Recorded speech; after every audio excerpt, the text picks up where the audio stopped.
There's a very low percentage of this that is smiles and glory holes.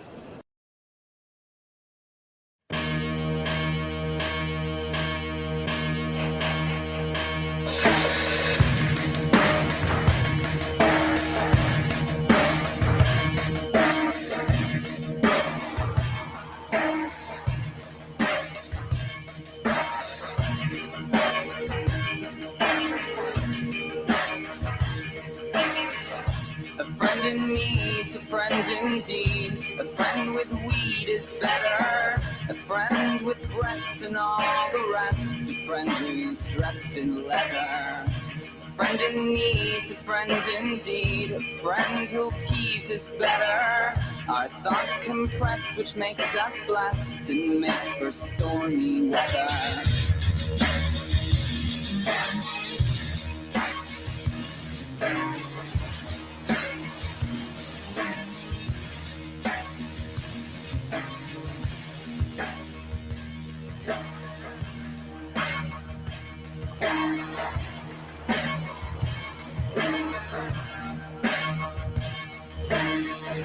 A friend in need's a friend indeed. My Japanese is better. And when she's pressed, she will undress. And then she's boxing clever. A friend in need's a friend indeed. A friend who bleeds is better. My friend confessed she passed the test. And we will never sever. Days dawning, skins crawling. Days dawning, skins crawling. Days dawning, skins crawling. Days dawning, skins crawling. Pure morning, pure morning, pure morning, pure morning.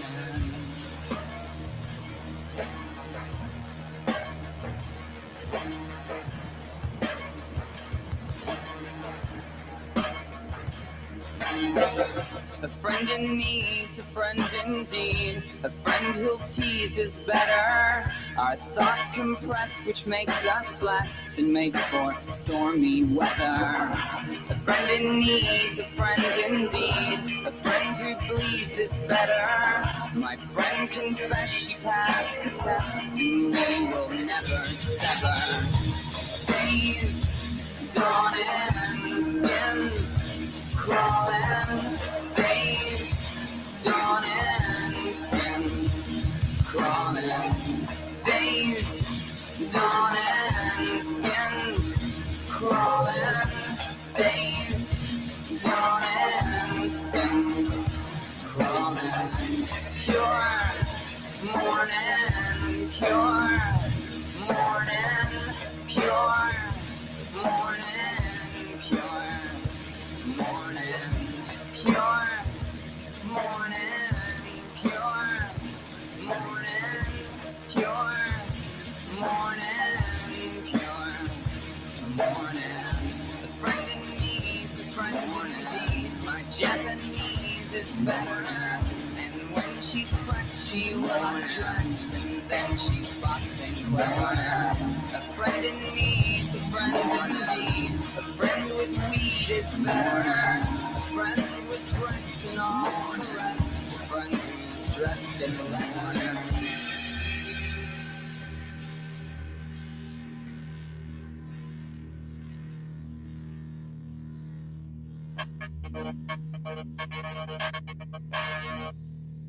I'm not quite sure why I'm here or what I'm doing, but there's a reason. I don't like Facebook. Nope. And I don't like the internet. The library blocked my password. Now tell me, does that make any sense to you? This is absolutely lit. This is lit, lit, lit, lit, lit. Ladies and gentlemen, welcome to Dark Times with Dark Match Steve. That's me. I'm your little host. Welcome to the program. You ready to get programmed? Computer, activate infinite joy. Computer, activate infinite computer, activate genius streamer sequencing, please. Computer. What's up, lovers? Welcome to the stream. What do we get into tonight, guys? Lovers, friends, racists. It's another episode of Black Fatigue, ladies and gentlemen. Either you love it or you hate it. And we're really taking it there tonight. Why? Why are we doing this?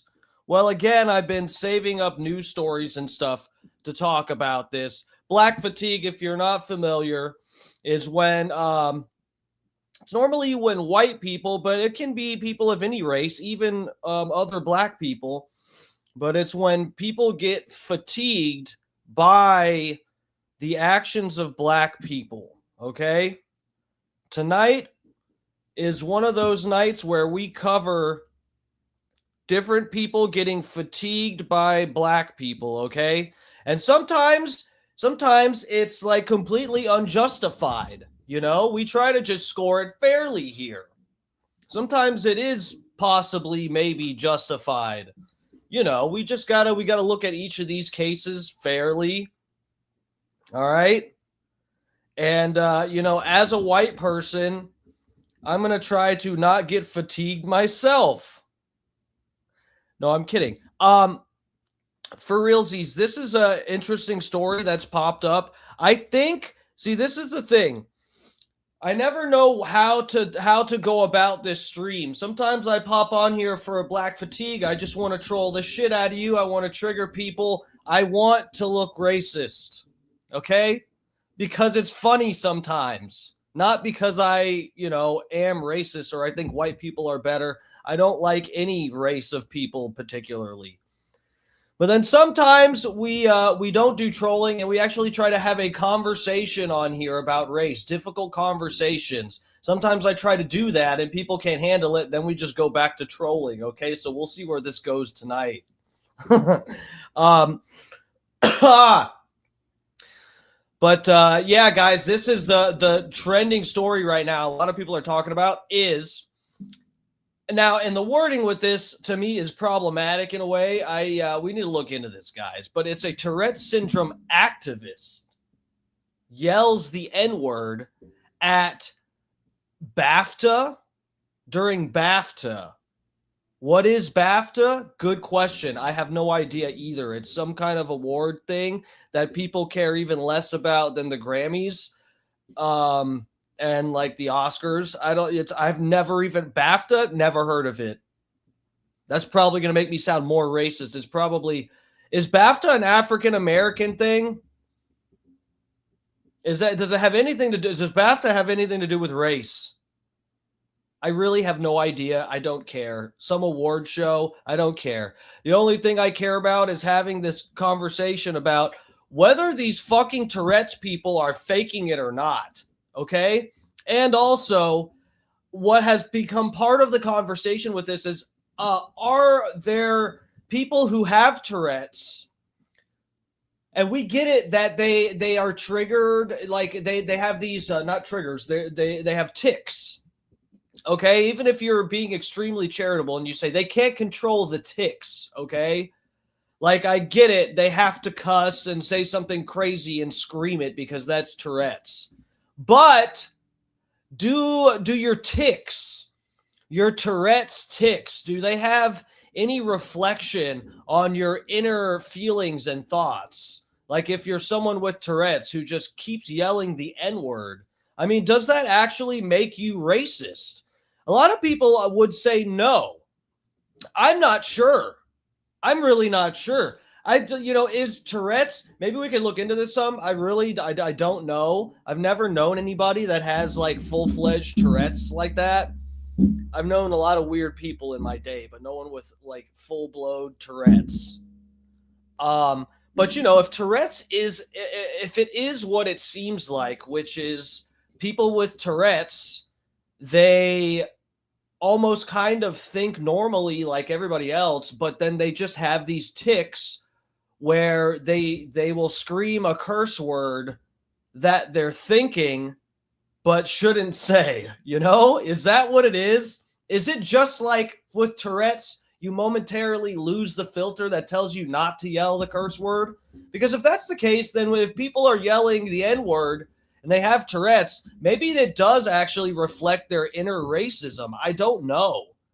I feel like this is a good conversation to have. But anyway, let me go to the chat, say hello to everybody getting in here, then we'll get started. We'll take a look at that video. I got a lot of other stuff saved, guys. Some interesting stuff saved that we will be able to discuss the race topic. I know you guys are probably on the edge of your seat right now. All right, hold on. Let me get the chat up so you guys will slut it up with me.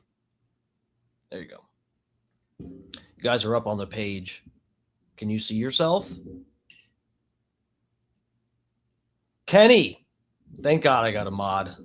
Guys, we got a mod. Kenny's up in here. What's up, lover? Funny Face is in here. Funny. Johnny. Snowstorm Steve. Bro, DMS said say the hard R. For retard, yeah. I've never said that about another word. You got to really retard. That's the hard R for retard. Say streamer with a hard R. Streamer. Guys, it's not that cold in Tampa, but let me tell you what. I hope this guy says fart N. Bro, I should have saved that goddamn audio. I can't believe I don't have that in here to use right now. Son of a bitch. Maddie's in here. What's up, Maddie P? Welcome, welcome. Grumpy's in here.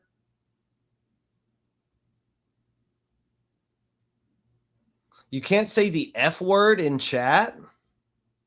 Which one?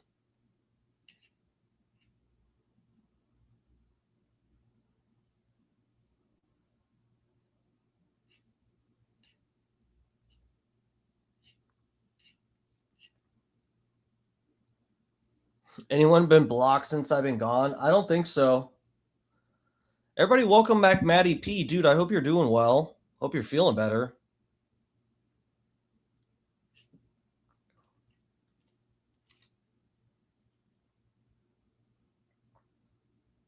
JTSM, I don't think he is.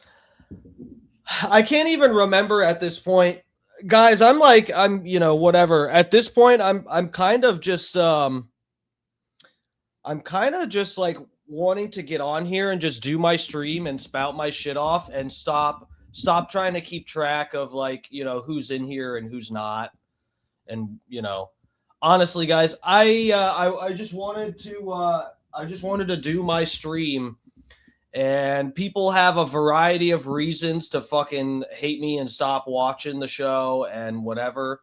And I don't have the time to keep track of it. I don't care. I'm just going to do my stream. No one's giving me money. I don't have any obligation to anybody. And if there's no one in here, I would just be live streaming it and then for it to be posted, so whatever. Anyone heard from Scott? I haven't heard from Scott. I know he didn't stream today. I looked for it, but yeah.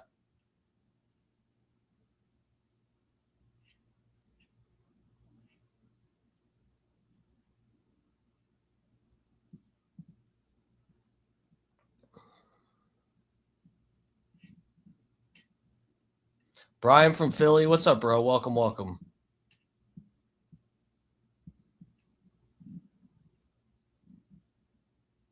Berto Perez up in here. What's up? How's it going?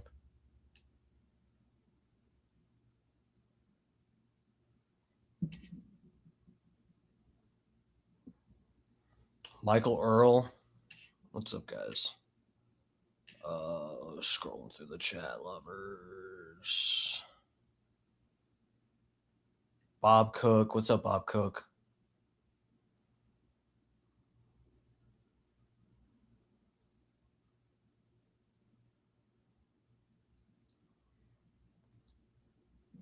Maddie P. Sir, I really do appreciate you saying this, because you know what?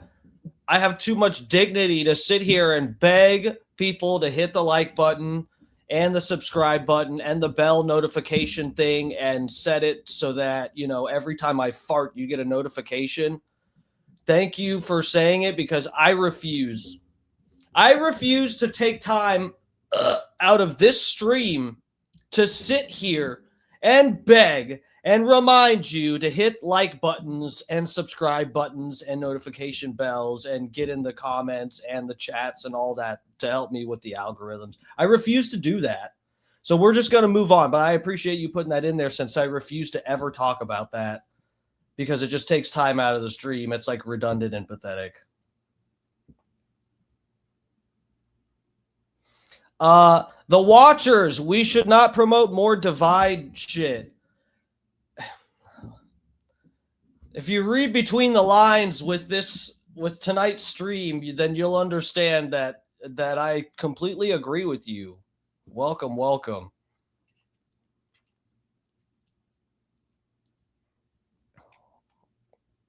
Where's Don Lemon? Does he want to suckle on one of my nipples? Double D's in here. What's up, bro?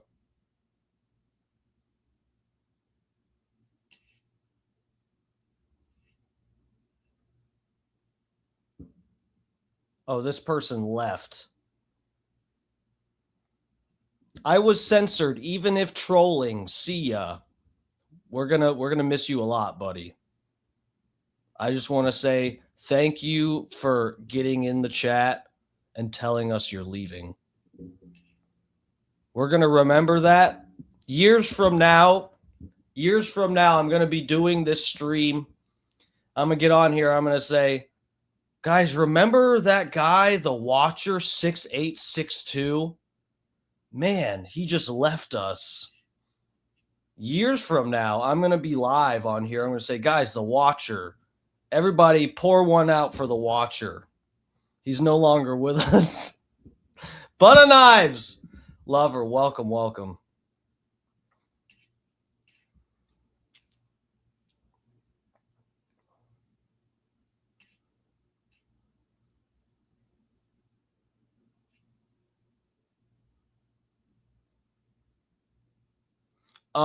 Butter Knife said, you need to make an image of you sun tanning your junk and put a blur over it with text saying, hit like to remove the blur. Dude, that's a good idea. Let me just look. It'd be a good picture.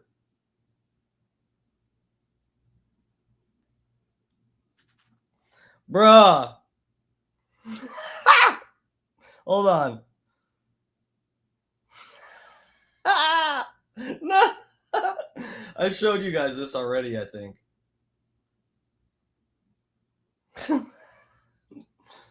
Hold on. Can you guys... I just don't want to move my finger. You can't even see. I'm tanning in this picture. Just trust me, okay? We'll put a sensor over that. Hey, you know what? It looks good. It's just hanging nice. That's what the sunlight does. That's what I'm telling you. You got to tan. I've heard people debate as to whether that messes with the heat. They argue the heat would lower your sperm count or something, but I think tanning your that area, ball sack and the dong and stuff, I think that's actually, it has benefits. You just can't lay out too long. That's what the thing is. Don't do it. I wasn't going to move my finger. It didn't even get on blurry.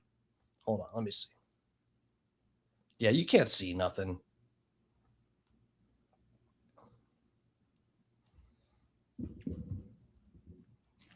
All right, should we take a look at this?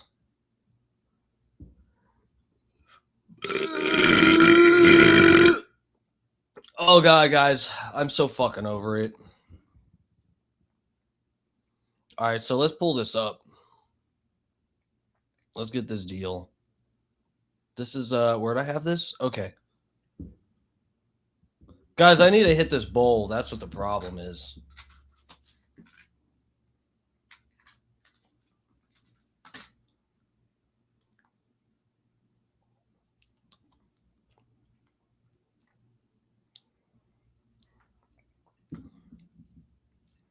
Pack a bowl. So here's the clip here. Now, I don't know. Hold on, let's play this. Oh, I opened another tab, so I got to, okay. I had you guys, I was about to put you on this tab. Now I got to put you over here. I fucking hate Twitter.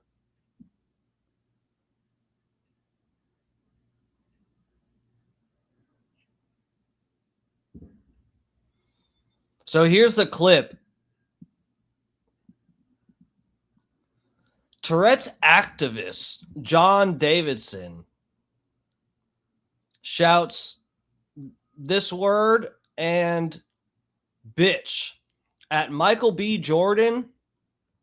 Michael Jordan, the basketball player, and Delroy Lindo at the BAFTA Awards in London. The BAFTA Awards. Sounds like something no one should have ever given a shit about. You know what? This is where I start to think, you know, when you see one of these news stories like this, and it's something kind of going viral, and they go, wow, did you hear about that crazy thing that happened?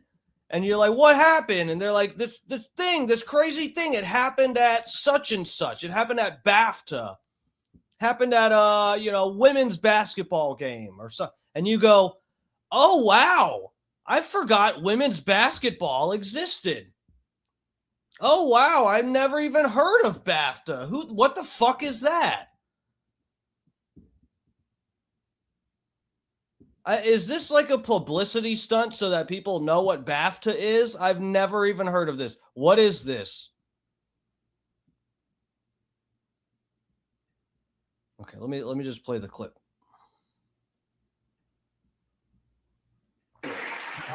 Delroy and I are delighted to be presenting the first BAFTA of the night for a vital part of movie making. It's the first BAFTA of the night. It's the first one of the night. And we're already dropping the N-word. Truth is unbreakable. What's up, Bruce? Truth. We're here to celebrate. Delroy and I are delighted to be presenting the first BAFTA of the night for a vital part of movie making. We're here. Bro, it's the first one of the night. Just think if it escalated from here. Bro, how could you escalate? Besides physical, you know what? I won't even say the things that you would yell to escalate this. I won't even go there. It's fart and bro. What if he yelled that? What if he yelled fart and like that chick from that show? What if that was a thing that caught on and the Tourette's community accidentally adopted that as like a new tick, is to yell fart N-word, fart N-word. To celebrate. Delroy and I are. So now let me show you this, guys. Let's talk about this for a second, okay? So you go, and the Tourette's defenders, we'll get to them. Okay, we will get to them in a minute. Believe you me. N-word. Sorry, I just wanted to pretend I had it for a second. Okay. You might experience that again later tonight. Let me bring this up. So he yelled at, there was another person presenting something, and he actually he yelled during this guy's speech as well too. Hold on, let me bring this up. It's a little bit cumbersome because Twitter updated and now it sucks. So I have to jump around from tab to tab. BAFTA's host Alan Cummings asked for understanding after man with Tourette's yelled the N-word at black actors presenting an award. Tourette's activist John Davidson shouted the N-word, "Fuck you, hey," and "shut the F up" during the awards ceremony. The awards host later thanked the audience for helping create a respectful space. This is a quote here. "Thanks for understanding, helping create a space." And I guess the guy's yelling during his deal too. Just a few moments. Hold on. You guys on this? Okay, let me go down here. Oh, here we go. And yes, and artists who let us leave behind the daily litany of problems this hurly-burly world flings at us for just a few moments. And yes, with their incredible cinematic sorcery, allow us to believe that maybe, just maybe, everything's going to be okay. Actually, just a few moments. And yes, and artists who let us leave behind the day. So what this is now, okay. Let's just really talk about this here, guys. What a great excuse to be a rude mother effer. Bro, that is the thing. And this is, white people are going to want to be fatigued because black people are not happy with this. And let's be real, they never will be and never should be happy with some white guy that has Tourette's yelling the N-word. All right? But can I just point out, see, this is the thing, is people will defend this and they'll say, "Oh, Tourette's people, they can't control what their tics are and da-da-da-da-da, and it doesn't mean he's actually racist. It's just a tic that he has." This is in the same award ceremony, but when a white guy is up there, he's not yelling the N-word. You guys see what I'm getting at? If it was just like the N-word was this guy's tic, he would just yell the N-word while Cummings is up there. What? Chris Cummings? I don't know what the fuck this guy. Alan Cummings. They would just, he'd be yelling the N-word while Alan Cummings is up there, and that would be even funnier, I think. N-word, bitch. Yes. He'd just be like, "Yes. Me? Why, thank you." Then it would not be racist. This is the thing. It has to be applied evenly. Matty P, exactly. You guys are picking up what I'm putting down here. This is not just this white guy has a tic that happens to be the N-word. This is a white guy. This is at least some people with Tourette's, I'm telling you, this is how it works. Dude, I think regular people that don't have Tourette's are just able, when they think of a curse word directed at a person, they know to just shut it up. You don't say that.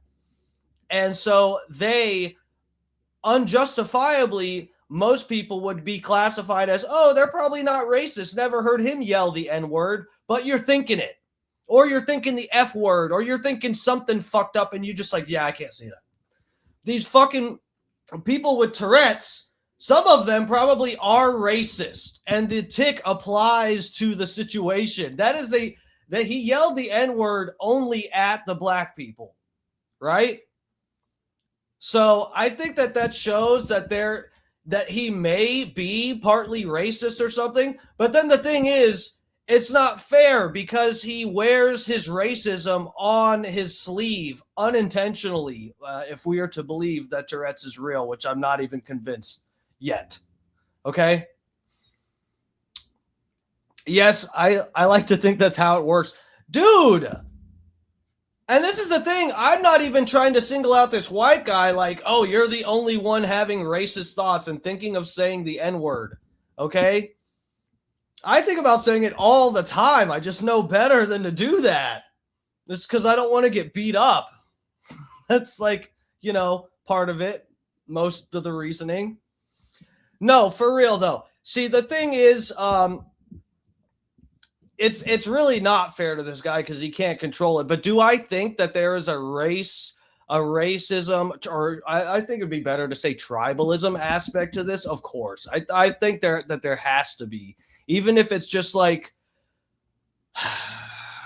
I'm trying to be way too like, you know, psychological here, but anyway. So let's bring up this guy. There's another chick that defended. It's actually a black chick with Tourette's that defended this guy. I think she yells the word cracker at people. Let's see. I got to get you on this tab. Hold on a second.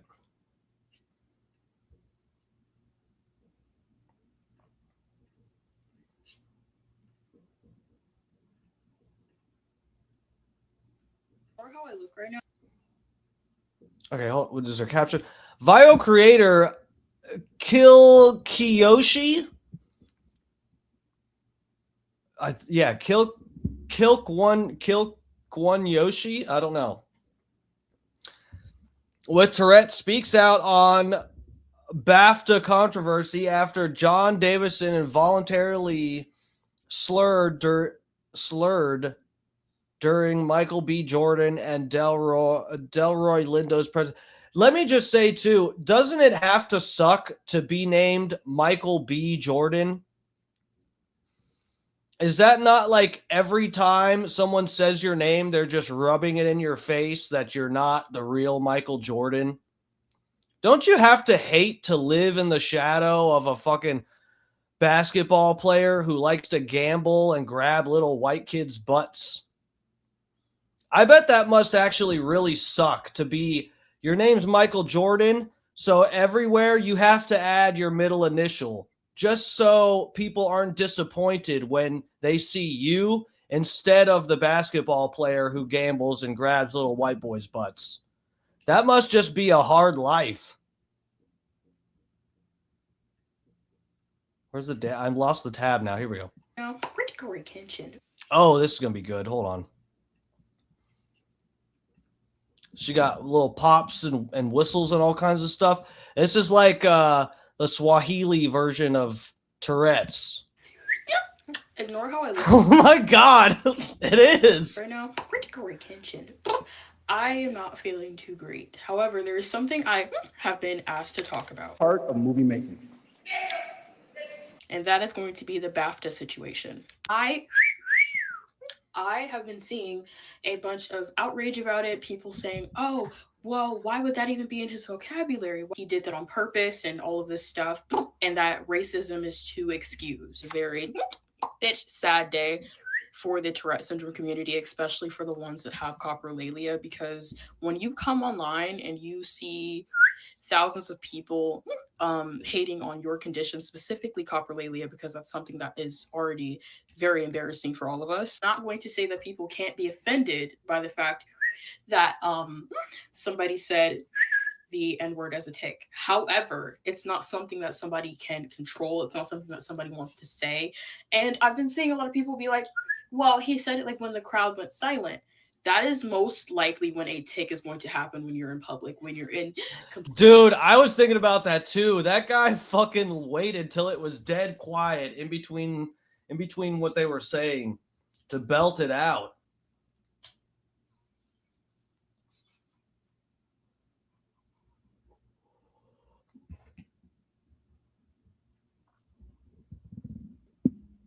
Oh my God.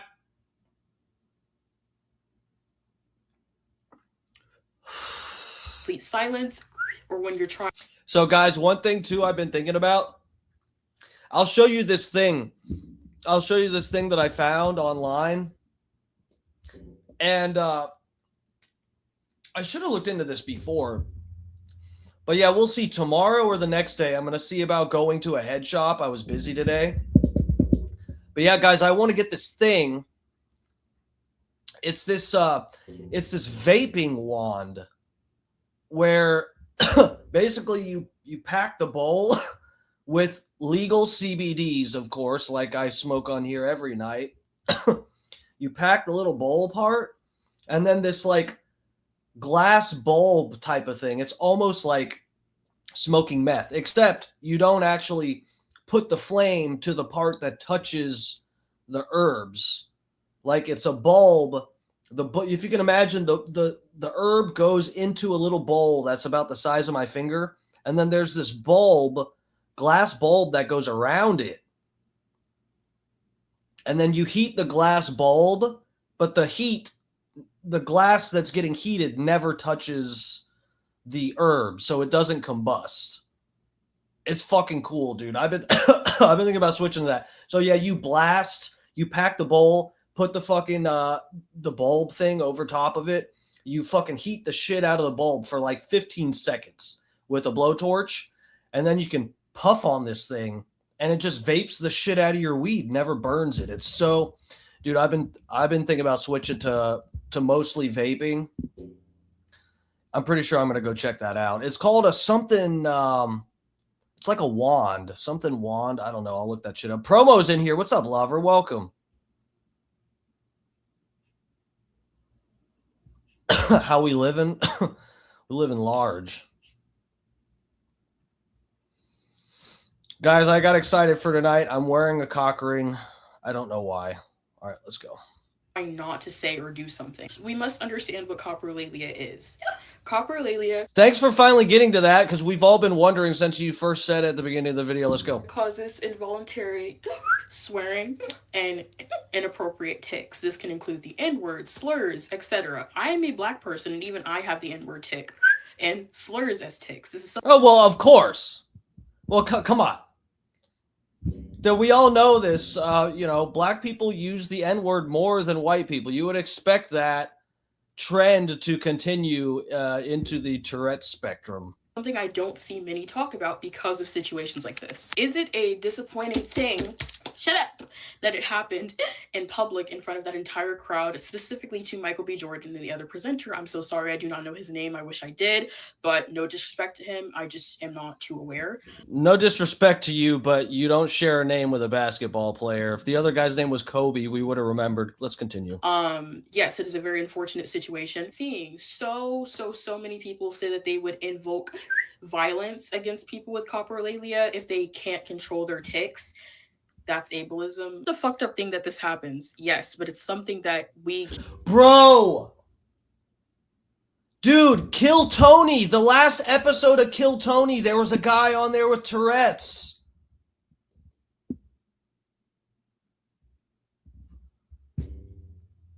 Oh, man, I wish I could find that. I didn't even think about that till now. There was a guy on Kill Tony with Tourette's in the last episode. Maddie, yeah, it just releases the THC. Pretty damn cool. Yeah, dude, yeah. And you guys know how I'm, just like been paying more attention to diet and everything, and kind of we'll get into a lot of this shit more probably later. But you know how I've been weird about my diet and stuff, and trying to get phthalates and fucking, all kinds of xenoestrogens and shit out of my diet and stuff. And yeah, dude, they say that when you actually smoke cannabis, that there are xenoestrogens in the combusted cannabis, but that's not the case for when it's vaporized, apparently. So I've been thinking about that, as well as just the fact that, guys, I know, like, cannabis has this isn't something I've looked heavily into, but it's in theory, according to some data, cannabis has anti-cancer properties. But pretty much, guys, when you burn anything, just about anything, I mean, there might be some exceptions, but I'm almost sure that when you burn pretty much anything, it becomes carcinogenic. It's gonna be like that for weed, for tobacco. If you burn a piece of your fucking furniture, if you burn, your clothes, fucking synthetic fabric clothes, So it's just in theory, it's probably better off to vaporize it. So I've been thinking about doing that shit. I'll probably if I don't work super late, I'll probably go by and grab that tomorrow. Check the head shop. Not too far from me, see if they got it. can't control. Aggression in the brain being triggered. Shut up. And ultimately causing inappropriate tics. Michael B. Jordan and the other presenter have the right to be upset, especially if they were not aware. However, we need to understand and educate ourselves. And on my videos, I constantly see people saying, oh my God, it's so funny. If I had cursing tics, I would be laughing all the time. But when people actually have cursing tics, then it's offensive and they're a bad person and this and that, the third. We need to do better. We need to educate ourselves better. This is not me saying that people don't have the right to be offended. However, you can't be offended when a disabled person is disabled. I might make a part 2 to this. Yes, I can. I can be as mad as I want to be. Where's this goddamn episode of Kill Tony, guys? Hold on. I was going to see if I could find it because it's so funny that this is happening because on Kill Tony, they talked to this guy who had Tourette's and they were talking about how if he had, did I just find it? Hold on a second. Talking to him about if he had the N-word as a tic.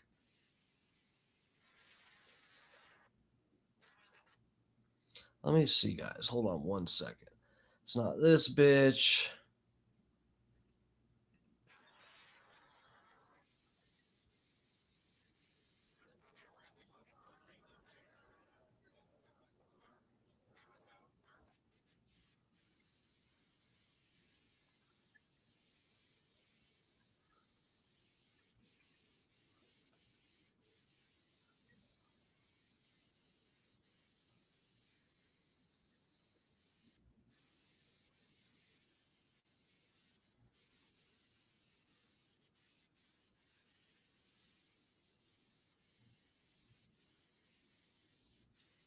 God damn it. Hold on a second. I'm looking. I got the. Hold on. Let me pull this up. You guys can be on this tab with me. I don't think I'll get hit. I'm trying to find this. I know it was a white guy. I thought. Wait, is this him? Unless you're entertainment or Billie Eilish. So. Are there like Oh, I found it. Here we go, guys. Look. Check out this guy. flirting? Yeah. Oh my God, he has this guy on stage forever. Jesus, man. Has struck again. And it's the first bucket pull from last week. now we rotate over to the mystical bucket of destiny, where absolutely anything can happen. This is where we meet people. Bro, Maddie just said, if you're a dude and you have Tourette's, how do you not get your ass kicked? This guy talks about that on here, I'm pretty sure. This is where the crazy shit happens. Ladies and gentlemen, your first bucket pull of the night goes by the name of Zachariah Tourette's Tippett. Here we go. Here we go. What's good, everybody? So my name is Zachariah Tippett. I have this cool thing called Tourette syndrome. And tonight, you sure do. Y'all need to know that children are mean. I used to explain Tourette syndrome as sort of a superpower. And then one kid stood up and yelled, What makes you think you to be a superhero? You can't even win a game of hide and seek. They emoted on me. So after a few Triple H moves later, I'm no longer allowed to be a motivational speaker. Now I'm a Walmart greeter. Welcome. Fuck you. Thank you, everybody. Fuck yeah. 50 seconds of Zachariah Tourette's Tippett to start our bucket pulls tonight. Welcome to the show, Zachariah. How long you been doing stand-up? Red band, just smoking like a chimney. Talking to that mic right there. I've been doing smoked pork, red band. Been stand-up since October 2021. 2021. Have you been on the show before? I have. I think about 3 or 4 times. Okay. I somehow don't remember you. You had Tourette. You had Tourette's then too? Yep. Still disabled. Wow. Amazing. Dude, so this is funny because I vaguely remember this guy, but it seems like you should be able to remember him better. But it's probably been years or something. I don't know. I feel like I remember seeing this guy do a set back when this was like before they were in the mothership. I feel like I remember really shitty angle at like some show that was not in Austin or something, you know, like it was they were on tour for one of the shows and this guy was in one of the cities they stopped in and he got pulled there and did a set. For some reason I remember seeing this guy in weird lighting, not at this place or the old location. Do the words ever change? Yes, they do. The first time I actually ever came on, you were really excited. We talked about the time I yelled the N-word. Oh, bro, this is where this guy got the idea. I blame Tony Hinchcliffe for what happened at NAFTA or whatever the fuck that shit is. Bro, this is where the guy got the idea. Love that. I'm from St. Louis, so. Oh my goodness. Yeah. I mean, I guess they have to give you the pass, right? Gold card, baby. But you've had to explain where black people were around when you did that, when you said the N-word. Does talking about saying the N-word kind of make your Tourette's want to say the N-word right now? What letter comes after M? So wait a minute. So if I tell people I have Tourette's, I can watch a football game at a bar again. I got an R-word pass. Jim Norton's fucking funny, dude. Jim Norton's a wild one. Wow. So yeah, so were there black people around when you dropped the N-word in St. Louis? Oh yeah. I got beat up a lot, and then one day. Is that what it stands for? NAFTA. That's the award ceremony we were watching, right? Is that what the awards are for? Who's the best trader? Interesting. Our principal showed us the movie Front of the Class, which is about a teacher with Tourette syndrome. And then everyone went, "Oh, he's not racist. He's just a little disabled." Yeah. More lies from Hollywood. I don't think this disease is real or this syndrome. I don't know what the difference is, but I don't believe it's real. I think these people really just want to yell cuss words, and I should have thought of this. Amazing. Must be great for dating, though. If you meet a girl, do you want to fuck? Go eat. You're getting it right out of the way. You'd be surprised, but moms love this. That is amazing. So give us another example of a time in which your Tourette's has caused a wild situation for you. I yelled a 4-letter word my first time flying at an airport that rhymes with mom. Wait, what? Bomb. Oh shit. So it's kind of like, is it kind of like whatever you shouldn't say in that situation? Kind of, if you think about it, that's what you say? In a nutshell, there's a lot more to explaining, but we don't have the time for that. Right. Dude, what I tell you. Guys, what I tell you. I didn't even plan to bring this up. I just thought of this when we were on here. Dude, that is so funny. That's pretty much what I was just saying, dude. It's what they're thinking. And then it just makes them want to say it and they kind of can't control it. So it does reflect, like, to some extent, reflects like what they're. It might just be subconscious, but to some degree, it does reflect what they're thinking. I would argue to want to say it and then say it intentionally is a whole nother level of racist than wanting to say it and then accidentally saying it because you have Tourette's. Wow. So if you're eating a pussy and it really smells and you yell, "Roses," she knows her pussy stinks. No, I just go to the ass and say, "You're next." Oh, hell yeah. Yo, my man. Fuck yeah. Dude, I love how he'll say something and he'll give one intentional wink. He'll wink intentionally once and then it sets off a winking twitch where he just can't You can't control it. So if you're eating a pussy and it really smells and you yell, roses, she knows her pussy stinks. No, I just go that. Watch, he'll give one intentional wink and then it sets him off. Ass and say, you're next. Oh, hell yeah. Yo, my man. Fuck. Okay. We're having too much fun here. Where are we going next, guys?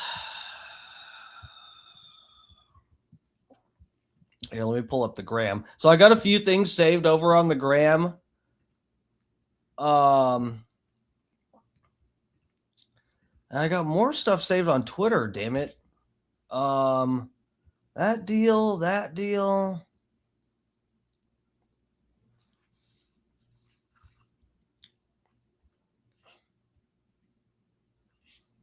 All right, let's go over to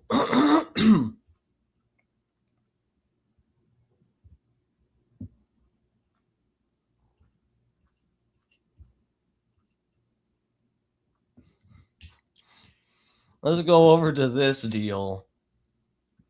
Now, this is from some parade.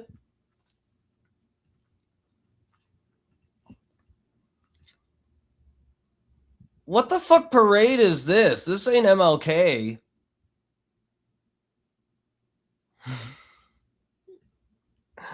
Hold on.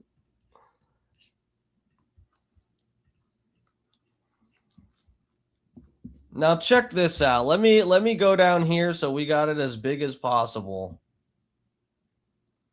Steve the Grumpy says, I'm out, y'all. My Tourette's is kicking in. Same. I'm going to start yelling the N-word here pretty soon, guys. You got to stay tuned for that. Because of the Tourette's. Not anyway. I'm getting Tourette's. Let's check out this parade here. White people could never. Let me just say, this is a parade. I've been to many parades, okay? Gay pride parades. The Gasparilla parade here in Tampa, where they throw beads. That's like the OG of parades around here is the Gasparilla Pirate Parade, where they go on these floats, just like in this video here, and they throw beads to the audience, okay?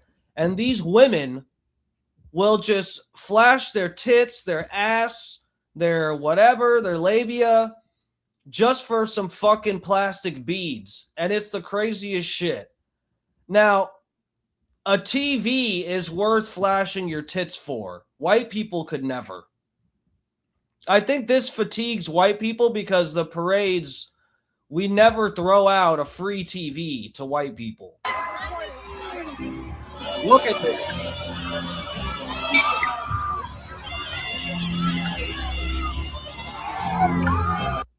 Cameraman. Barely caught it on camera. You went to pan away. What the fuck's wrong with you? Look at that. Now, let's be real. That TV is not going to work by the time they get it home. That TV is fucked. But, I mean, it's cool that they're throwing them to people.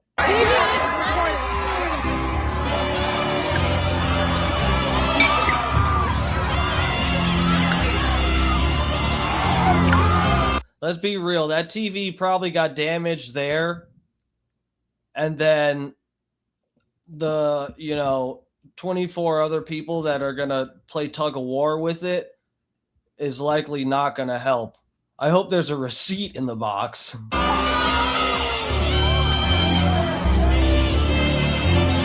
W if there's a receipt in the box.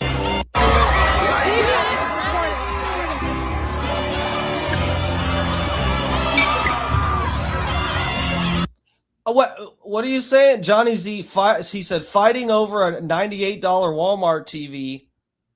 Bro, you're probably right. But you know what? Why not? It's better than stealing. It's better than waiting for a cop to shoot a black guy and then stealing it. Give people credit here. They're throwing a free TV out to people in the community to fight over.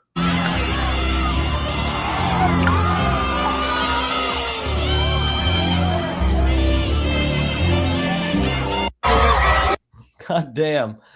They edited out the ending. I think someone got shot for that TV. And then, of course, they got it home and it was broken. Let's check out the next video. Here, let me do this. Do that. It was tricep day today, guys. Ooh. Ooh. Ooh. Hold on. Hold on. Check this out. Oh. Oh, damn. Ooh. God damn. It's twice a day. Shit. Whew. I almost blacked out trying to flex for you guys. Okay.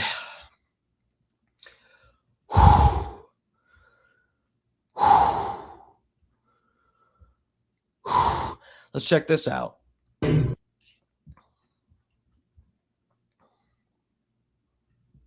You know what I do like to see is black on black fatigue. Let's check this out right here. Black woman calling out another black woman for pandering to black people when they're taking money from some organization called APAC. I'm really not sure what that organization is, but it seems like a lot of people don't like that organization. I don't know, but you know, she's taking money from this organization, so she's probably, you know, she's got a bias towards supporting that organization's agenda, whatever organization it is, APAC. I don't know. It sounds familiar. I have no idea what it is, but anyway. That folks can fix their mouths to say anything. What we hear this APAC was originally with Jason Freeman. It was widely reported. When he started looking like he didn't have a path, they hedged their bets, and they decided to buy a black woman candidate. I am a black woman born in Inglewood, raised on the West Side.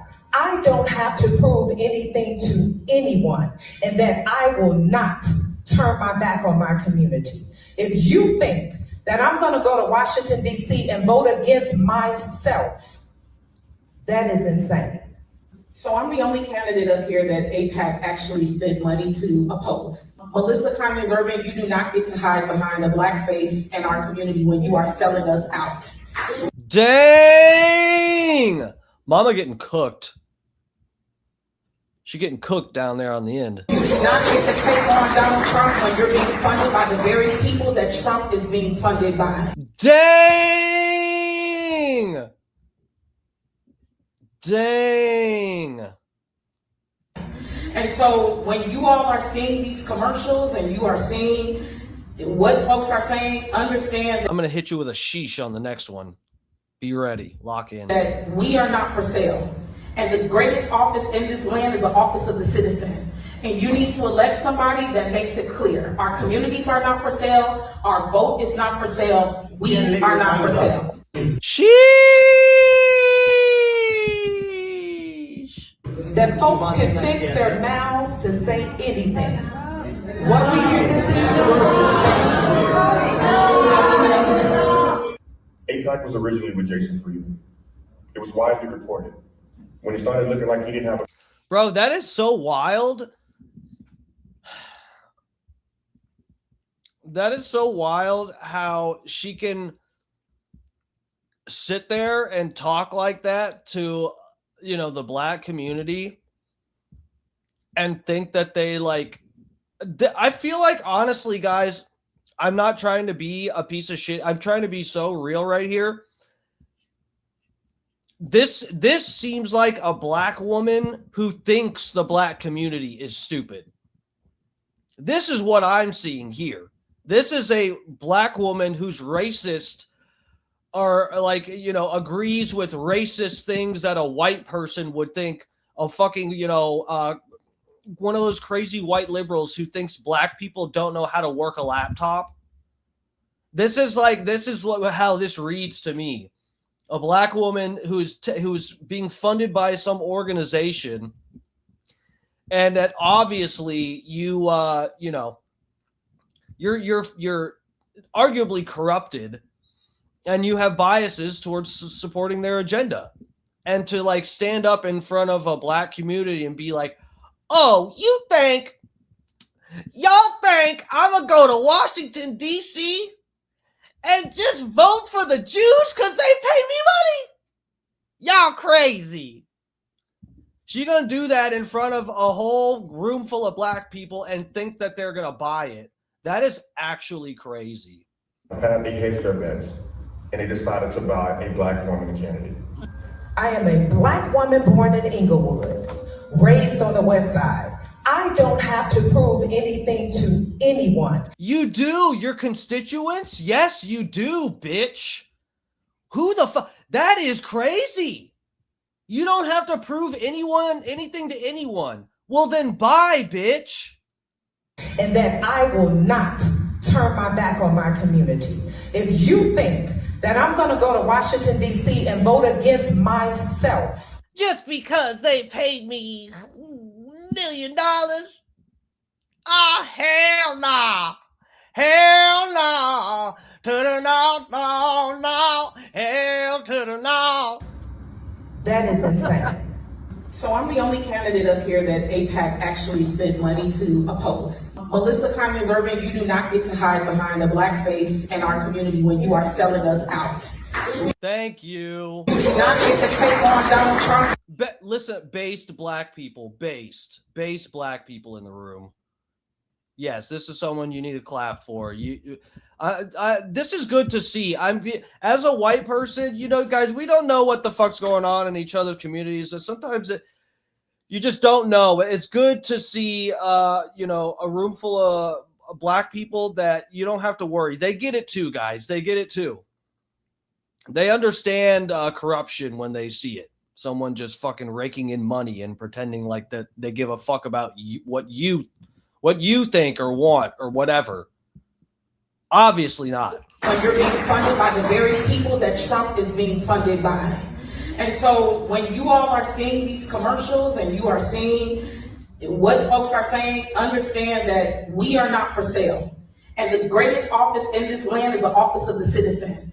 And you need to elect somebody that makes it clear. Our communities are not for sale. Our vote is not for sale. We are not for sale. That folks can. Nice. Based. Oh, so based. Based Tourette's. Yes.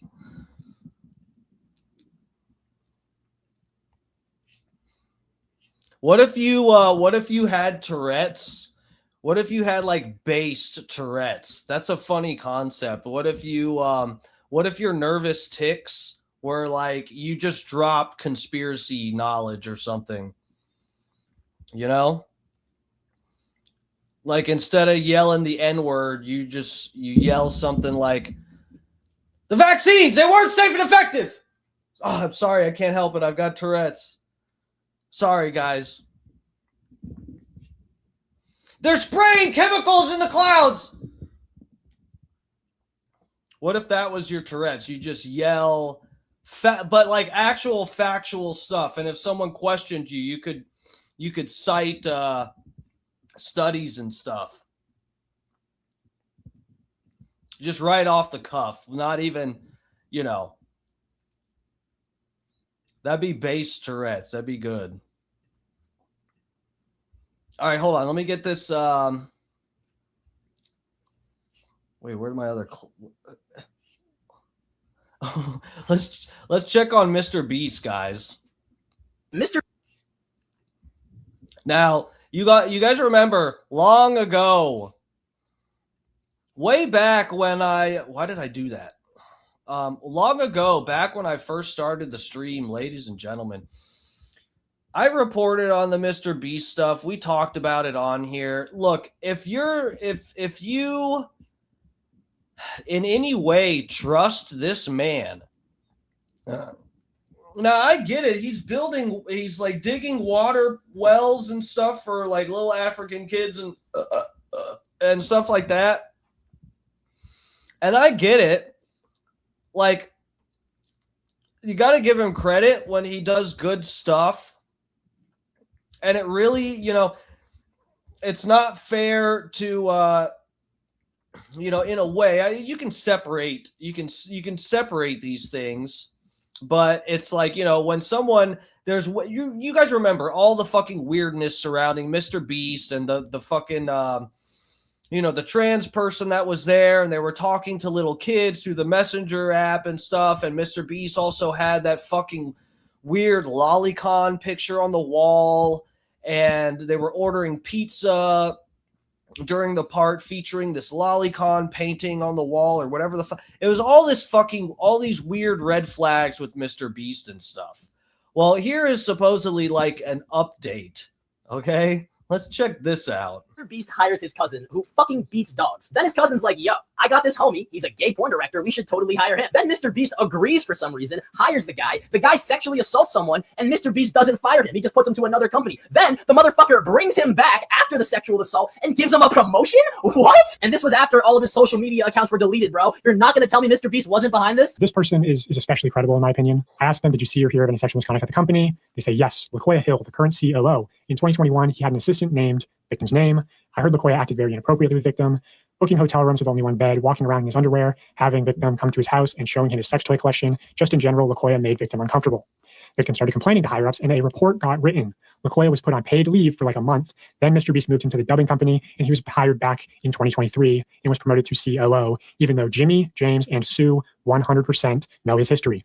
Also, I heard that when victim was let go, he was given $30,000 in severance. Yeah, this guy's a fucking freak. Mr. Beast hires his cousin who fucking beats dogs. Now, so you wonder, why not fire this guy? Is it because you don't want to be seen as racist and homophobic for firing a gay black guy? It's 2026. We can't even fire gay black guys when they rape people. What's this world come to? A white person would never do that.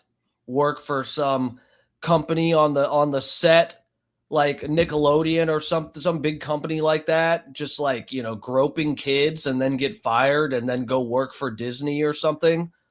That would a white person would never. Okay. Let's move on to the next thing. All right, let me get this up, guys. You're gonna love this. Oh God. Wait, did I find, hold on a second. So I was looking for, I think I did get the article for this.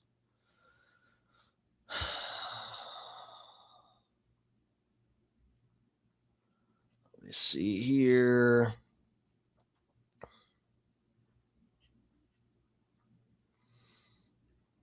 Oh, it's over on the Facebook. All right, let's go over to the Facebook page. See what I got saved on my Facebook page. Friend of mine sent me a Facebook post. I thought it was really funny, and I should show you guys. Hold on. Jeffrey Epstein. No, I don't want to talk about that. Fuck's wrong with you?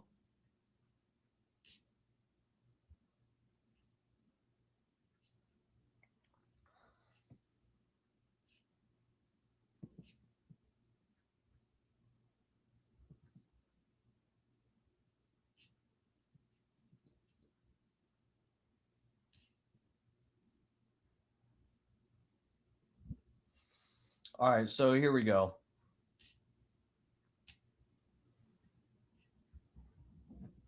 I got to get you on this tab.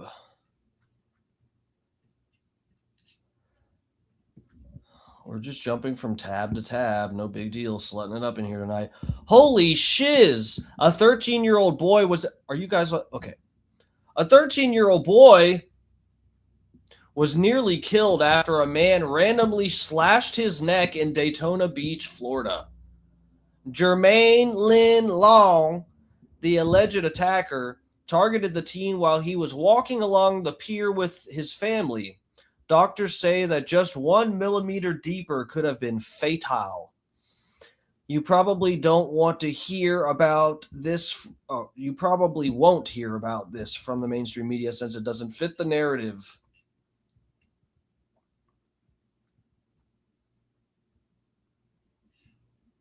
So who's the victim and who's the suspect? Was it the white kid that stabbed the black guy? Oh wait, no, I see. There's the neck injury. Okay. I was confused for a second. I thought the white kid stabbed the black guy. Let's look up this story. Where's the story? Hold on, guys, because this doesn't have a. I thought normally they put the link in here. Hold on. Yeah, no, they don't have a link to an actual story. I know this is a real story though. Let me find this. Daytona Beach. A Delray Beach kid? You know this kid, huh? The kid was trouble, wasn't he? It was the kid's fault.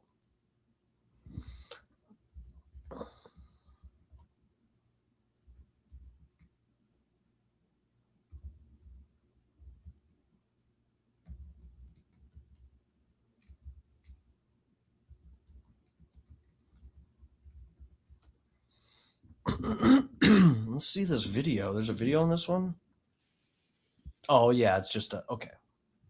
Here, let's go over to this tab. Goddamn, guys, we're slutting it up tonight. Good thing I wore a cock ring. Generation of website creation. Wix Harmony.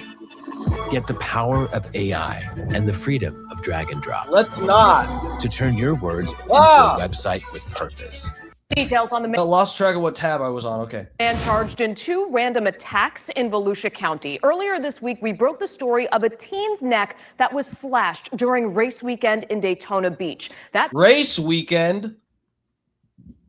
Well, it sounds like that guy was the most racist. Sounds like he won race weekend. This was the most race-based thing that happened.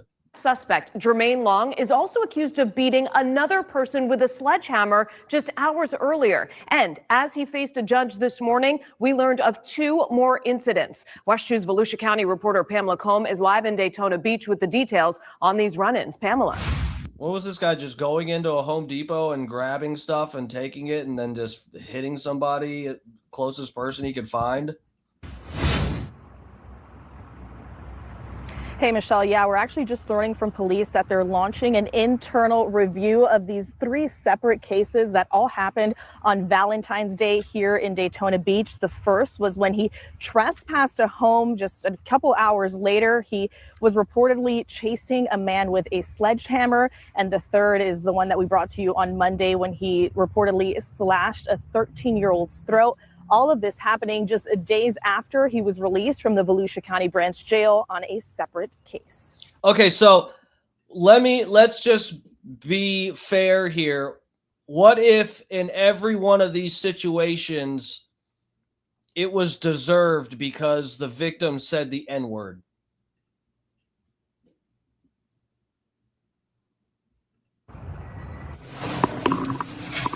Jermaine Long. What if he was chasing a guy with a sledgehammer because he said the N-word? What if the kid said the N-word? Long already had a run-in with police, accused of attacking 2 men with a wooden pole and knife in Daytona Beach back in January. Charges the state attorney's office would not pursue. He was released, and just days later, prosecutors say he attacked more people on Valentine's. Wait, what? Hold on. Having too much fun and I wasn't paying attention. Jermaine Long already had a run-in with police, accused of attacking 2 men with a wooden pole and knife in Daytona Beach back in January. Charges the state attorney's office would not pursue. He was because the victim said the N-word, right? Released, and just days later, prosecutors say he attacked more people on Valentine's Day, leading to this Thursday. You have any questions, sir? He's the victim. These new charges stem from 2 attacks he's accused of. Investigators say it all started at around 8 a.m. on February 14th when Long was trespassed from a home in Daytona Beach. Joanne Payne says her husband, who's friends with Long, had kicked him out the night before, but he came back. My neighbor had called 911. She said he came back with a sledgehammer.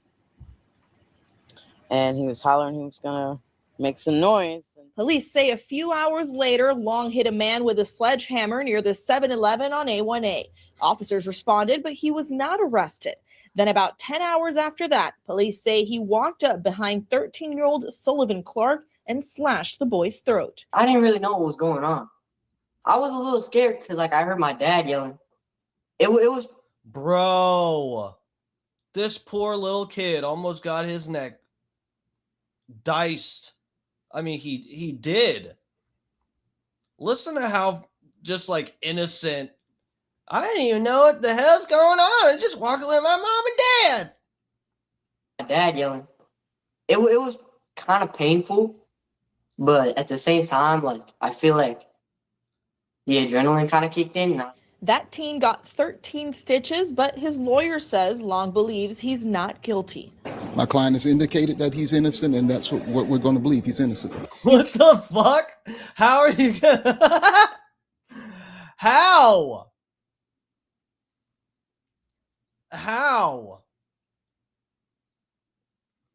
What's the possible circumstances?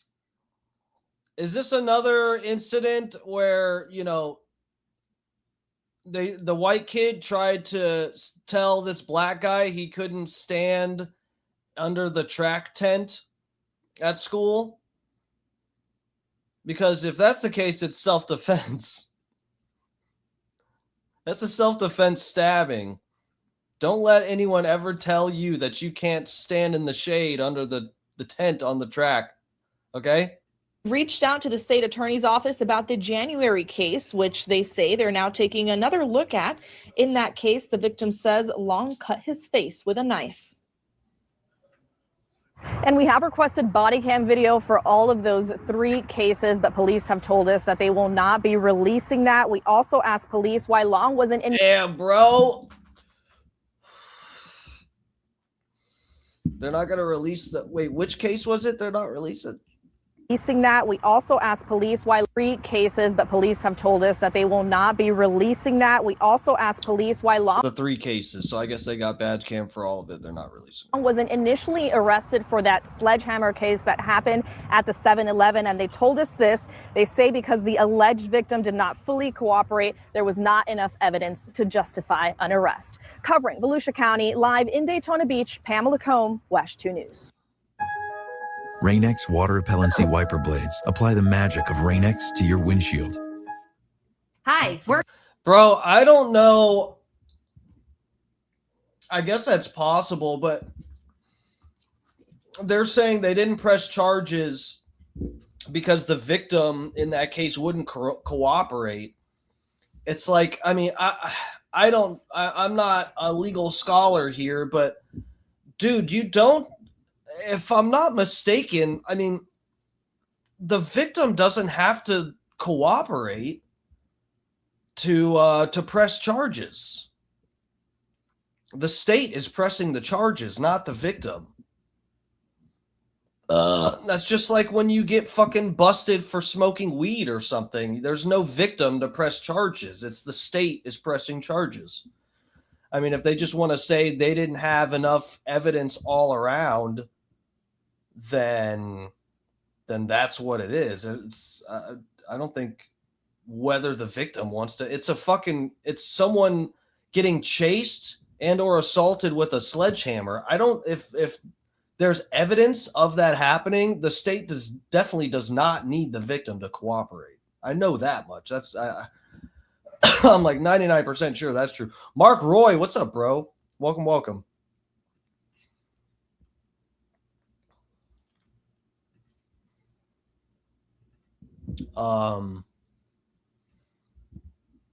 That's interesting. Here, let me pull this. Get this. Oh shit, man.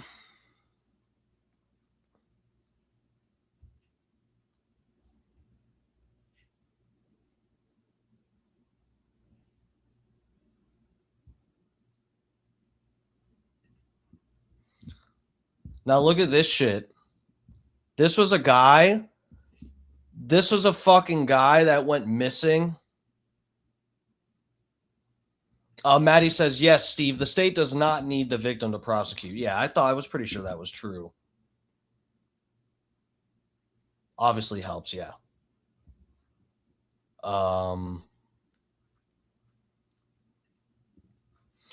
Yeah, dude, so this is a guy that went missing. Okay, this black dude went missing. And unfortunately, this video is suspicious as it says here on the caption. This guy is really getting into a heated argument with the fucking police about them violating his rights and stuff. And it's just really funny because this guy has been missing, and this is like the last interaction this guy ever had on camera is him fighting with the fucking police about them violating his rights. And then this guy was like, or was he found? Hold on a second. Let's take a look at this. But anyway, it looks like the fucking cops might have gotten black fatigue and who the fuck knows, done something to this guy. Found dead by hanging. That's right. So he was missing. They found him hanging. And this is the last interaction that they have with this guy on camera in any instance, if I'm not mistaken. Hold on. See, I hate these fucking desktop versions of these goddamn social media sites. Look at this bullshit.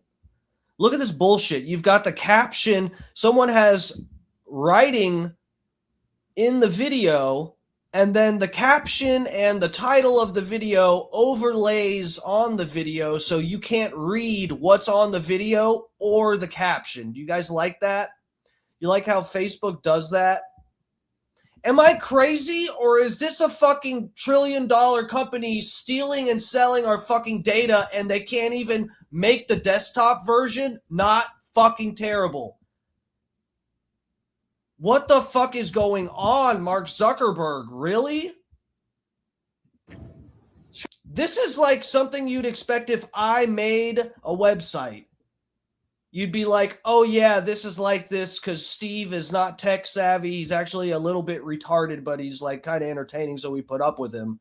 But that's why this is like this, is because Steve is not supposed to be making websites. You'd go, yeah, that makes sense. Treat me like I'm, cuz bro. Treat me like I'm some crazy ass nigga, bro. A random car drives behind me close like that. What? Bro, look where you are, nigga. I was on the sidewalk right here. You was driving close as fuck to me, bro. Come on, bro. Yeah, I'm just gonna tell you again to chill out, stop screaming, and don't get in my face, okay? That's the last time you're gonna get in my face. I'm not even close to you right now, gang. Okay. Just give me my shit and I can go about my business. Cause this is low-key illegal what you just did. You just checked me for no reason. What was your reason for getting my ID? You said you were a student, so I asked your parents. No. What was your initial reason? Policy? Because you see my. It's policy. So guys, we've been through this with you, DMS. Fix it, bro. It's so shitty. There's no excuse for that. Are you kidding me? People use Facebook on their fucking desktop. Why be so lazy? Are you kidding me? It looks like shit. So yeah, we know this over here, Dark Times, Dark Man Steve. If you're familiar with this channel, you are well aware that the police officers need reasonable, articulable suspicion of a crime to obtain your ID legally. Now, but the thing is, though, if a cop asks you for ID and then you give it to them, even though you haven't committed a crime, your rights haven't been violated, technically. Because if they ask you, say, if they're like, hey, can I get your ID? And you're like, sure, and you give it over, you can't go, hey, you just violated my rights. Well, no, they asked you for your ID and then you gave it to them.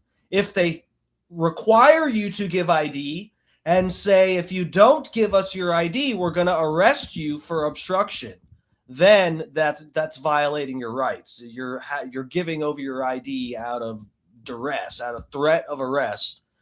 And so your rights are violated in that case. So, We don't see the moment where the ID is taken. So technically he may have not had his rights violated, but I'm sure he feels a little bit like tricked and violated because he got his ID, confiscated, but whether,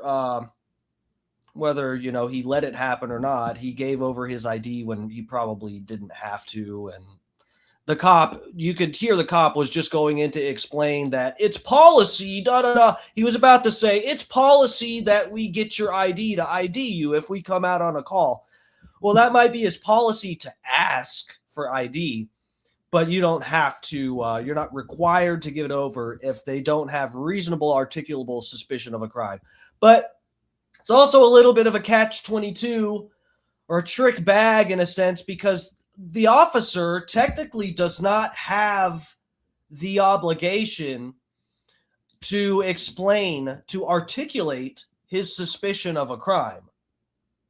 But, the thing is, if a cop asks you for ID and, and they just say, like this officer says, oh, it's policy. Well, then you know that they're not saying, I can articulate, I suspect you of a crime, give me your ID. Technically, if a cop says that, then it's like, you kind of should maybe, and then fight it out later. Because if they're lying, then you can still you can pursue them legally. Because they did, if they lied to you and they didn't have reasonable suspicion of a crime, then they did violate your rights. So anyway, it's complicated, but yeah, let's see. Let's get through the rest of this. Hoodie, I have a Georgia State hoodie on, bro. Right, and what I asked you? What I'm saying? What was your reason? Hold on now. What was your reasoning? What did I ask you? What was your reasoning, dude? You can't just ask anybody you're a Georgia State student. What was your reasoning? Did I commit a crime? Did I commit? That's what I'm saying. Thank you. You seen that? Thank you. You seen that shit, right? Yeah, nigga. I have witnesses right here, bro. That's what I'm saying. I'm paranoid as hell. It's okay, man, because we got cameras all around here. So you can I don't know what he done. I just saw you look like you were Driving close. I didn't do anything. Right. So hold on. You don't have no reason to get my ID, right? I'm not doing anything. Actually, you are a student here, which is what I asked. With a Georgia State hoodie on? Right. So you just go around asking random kids, are you a Georgia State student? Even the kid with a Georgia State hoodie on? Does that make sense to you, bro? All right, bro. Again, I hope you get the help you need, man. All right. What's up? I'm calm.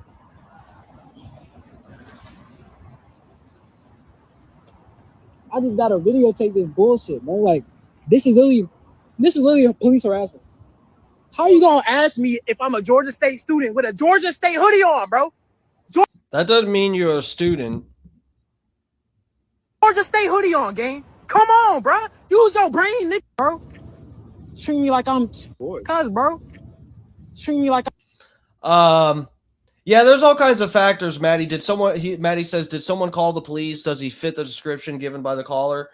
Yeah, it sounds like I don't know. It sounds like the cop wasn't too quick to throw out to articulate what some suspicion was or something. I don't know why the fuck he got his ID, but again, like I said, I mean, if the cop asked you for ID and you just willingly give it up, it's like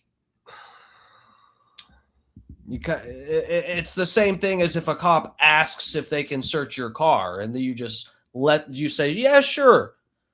And then they find something and you go, hey, you searched my car. That's illegal search and seizure. You violate. No, the cop asked you.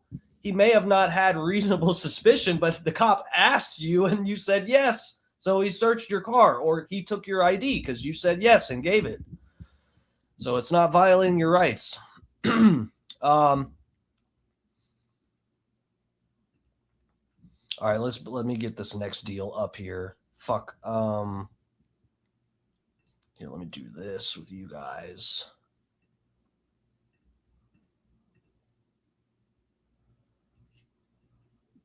Bro, here's this other deal. Check this out. Now this sounds like, now we got to see if we can find this video. In fact, I did I didn't watch the video. You guys know I like to save stuff for the stream, and I figured if it's not it, we can maybe try to track it down. But I'm pretty sure I found the badge cam for this next instance we're going to hear about. Check this out. It's over here on the Twitter. Let me get you guys over here.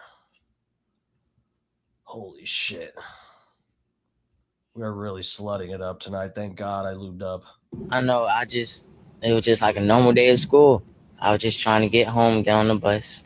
And as soon as I get on the bus driver told me that I was supposed to be on the bus. And today she gonna make sure I'm gonna get off the bus, so don't even sit down. So once I sit down, she pulled up to the administrators. Why does it look off? I know, it was just like a normal day at school.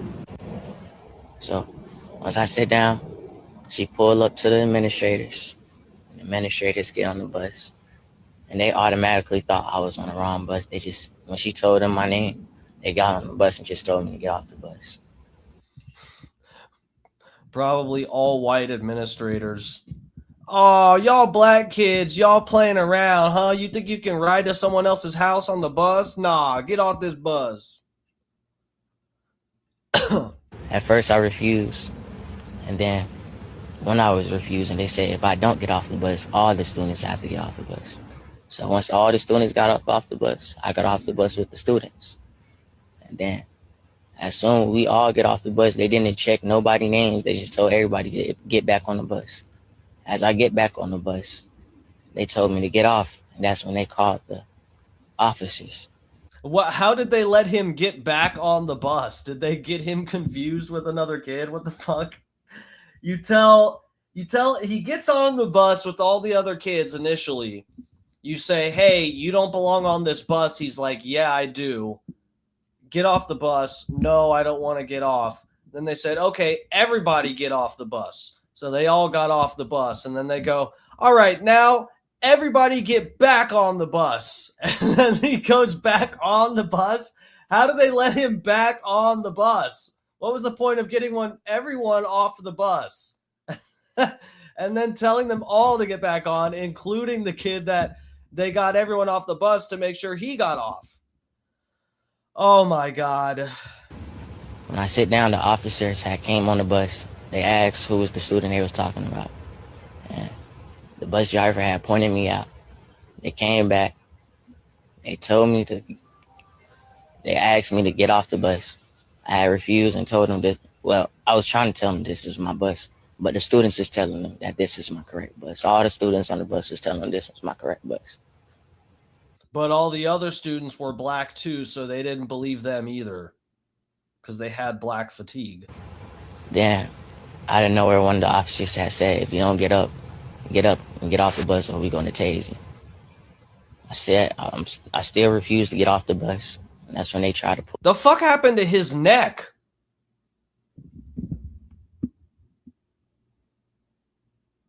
What? Pull me and grabbed me. And when I got back up, when I had got back up, he had choked me, tried to choke me. Then he tased me. And when he tased me. What did he tase him in the neck? Why is his neck all torn up? I got up. I was still, I don't know, my adrenaline was just rushing. And I just know that he tried to tase me again while I was getting off the bus. I jumped off the bus. And when I was off the bus, they put me in some handcuffs. And the officer who tased me had started slapping me while my hands was in the handcuffs. He was slapping me, then he tried to tase me again while my hands was in the handcuffs. That's when the administrators came back outside and tried to break it up. But he was already in the midst of slapping me. And when they broke it up, he was still running towards me. He was still trying to attack me while my hands was in handcuffs. He was trying to push against the administrators who was holding him back every time he seen me. When I was in a room with the other officers after this situation, when he seen me, they were holding him back, and the officer's like, but he's black. Let me go. He's black. Come on. Tried to attack me again. They had to pull him back and pull him away to cool down. Just because some of us don't got no sense, don't mean y'all gotta treat everybody like this. This young man was literally just trying to make it home. And nobody wants to listen because it's a lot of people that give us bad raps. But at the same time, the people who did this to this young man need to be held accountable. So go ahead, please share this post and get it the recognition it deserves, because they wanted the recognition and thinking that they were a hero when they were just pissed off that they didn't get their way. That was a child. That was a child. That could have been your child. Not mine. I'm gay. I got a daughter. You gotta have kids. Not everybody on here has kids, but compassion. Just being a human being. Why is it so difficult for people to just communicate or just hear somebody out? No. People like to be right. Everybody wants to be right. This shit is disgusting. Everybody wants to be white. Oh, right. Here, let's take a look at this. I think we got the badge cam in here. Let's check it out. Oh my God, I didn't mean to go to that one. So let's check it out. Man charged with, oh, here we go. Oh, cool. No, thanks. Oh, cool. No, thanks.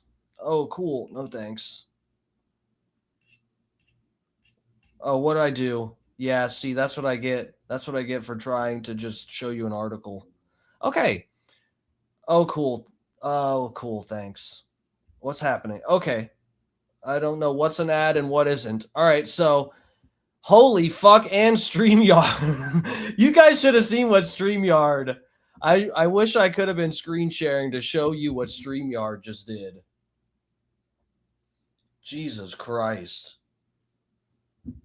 Dude, StreamYard, and I don't know what's going on, but sometimes if I get you guys on a tab and then go back to my StreamYard studio screen, the display goes down to like this size. This looks like it's like this tiny box.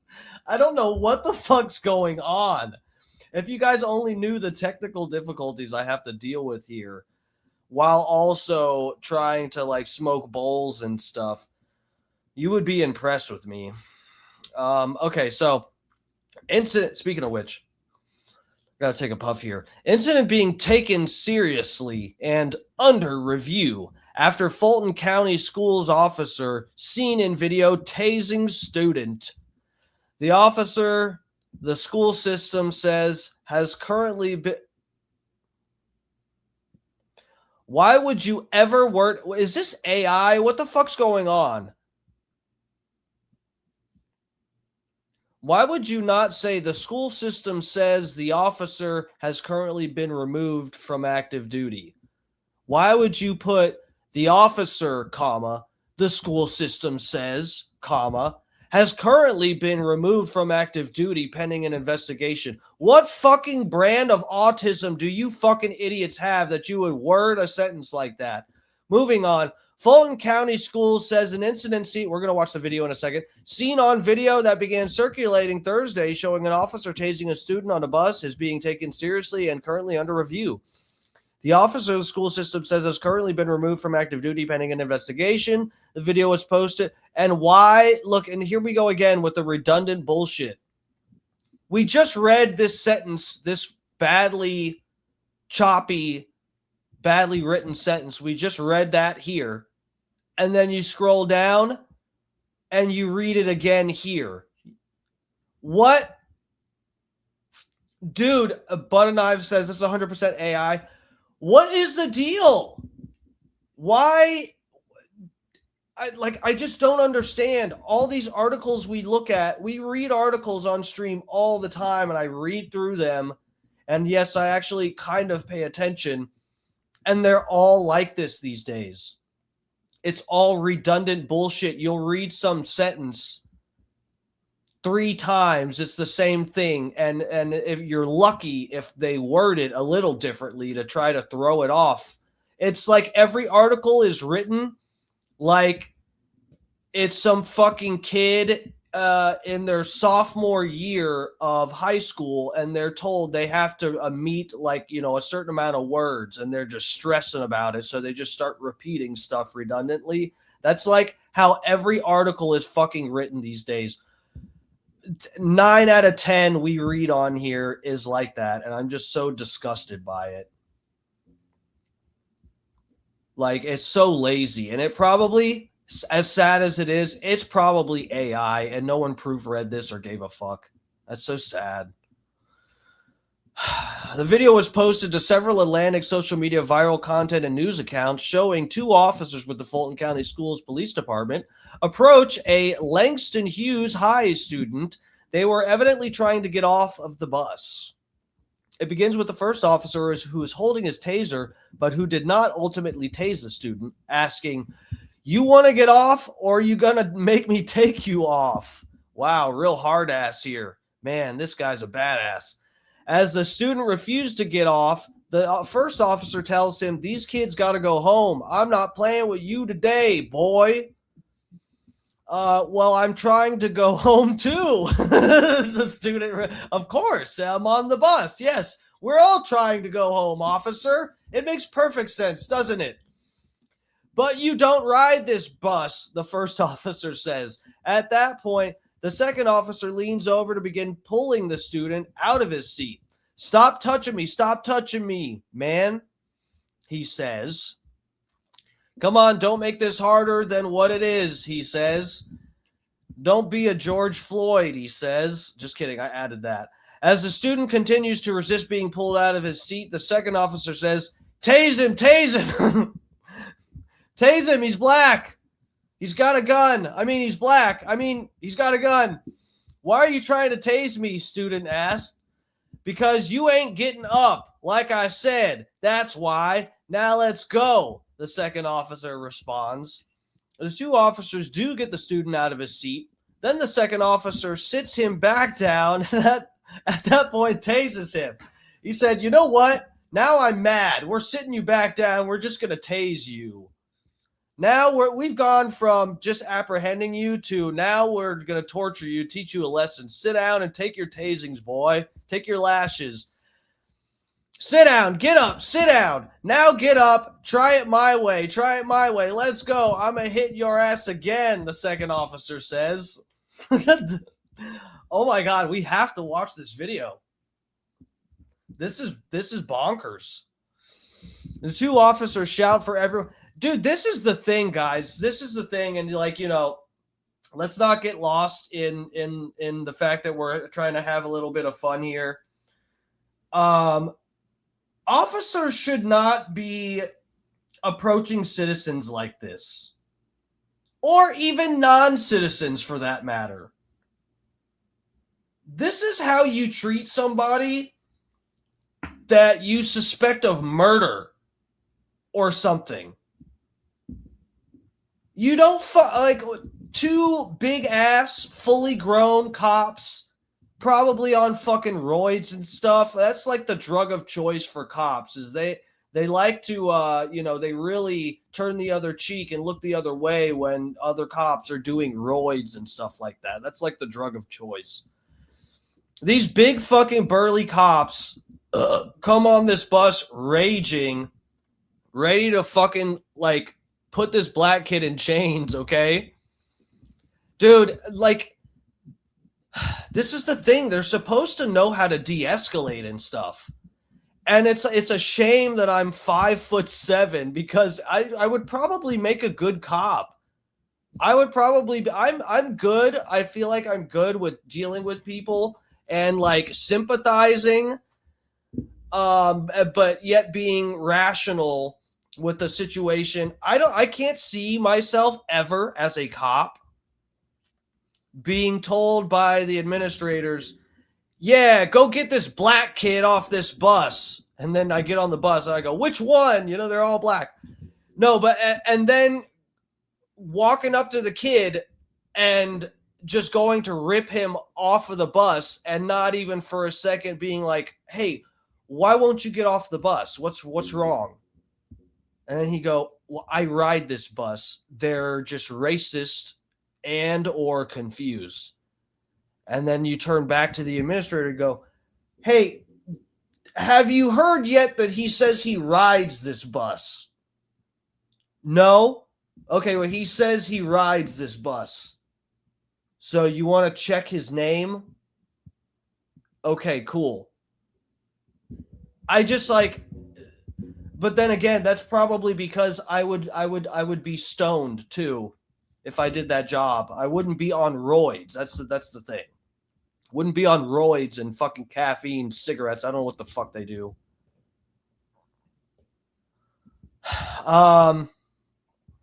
This is just wild, dude. To treat this kid, he's not accused of a crime or something. This is how they should approach someone accused of murder.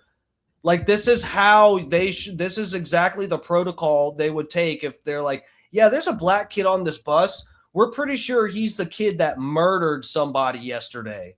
And that would justify how they're acting towards this guy. Like, yeah, we just got to get him off this bus and make sure he doesn't reach for a weapon. You don't manhandle somebody because they might be on the wrong bus. Oh, holy shit.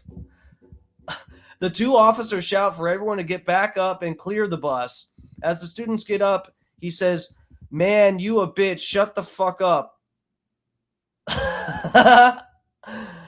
So, yeah, the guy called the cops a bitch, which that's freedom of speech. You might not like it. That's free speech, ho. The officer tases him again out of view of the video as it cuts out. Very convenient. Fulton County Schools confirmed the incident. They said, yeah, we told the officers to get him off the bus, and then we were actually cheering when they tased him. So yes, that all happened. Because this matter involves students in an ongoing review, the district is unable to share additional details at the time. Fulton County Schools is committed to maintaining a safe learning environment for all students and staff, even if they're black, and to ensure that all incidents involving school police are reviewed thoroughly and appropriately, a district statement said.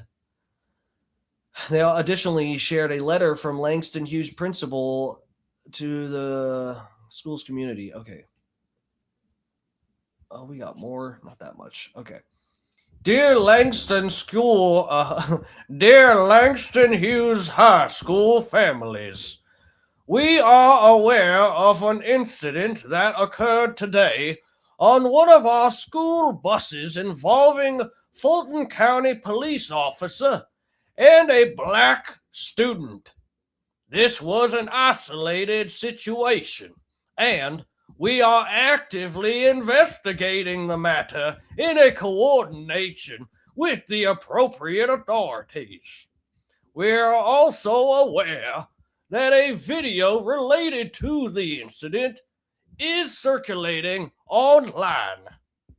We strongly discourage students and families from sharing such video on social media. Yeah, they don't want you to share it. Okay, so let's go find the video. Enough of that.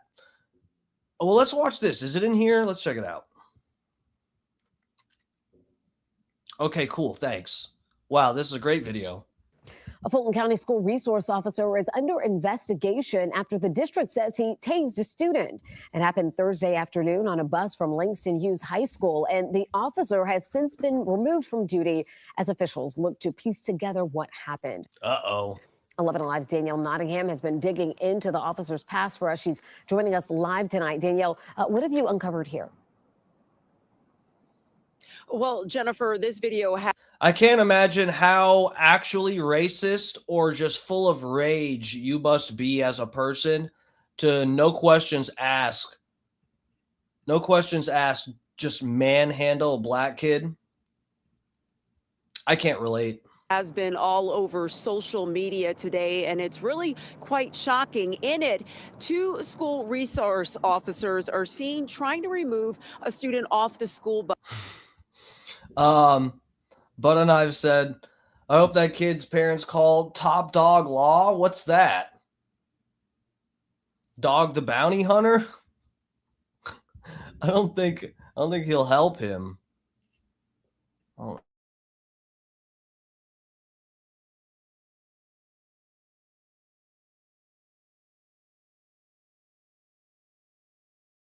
Now, we looked deeper into that officer, and here's what we found. According to Fulton County Schools. Wait, what? Hold on. Maddie, what are you saying here? It's kind of hilarious that you think cops go around doing stuff that will get them sued and fired. Well, they do sometimes, right? I don't think they intentionally try to do that. I just think for some reason, they go out to enforce the law, and they don't really, understand sort of the basics.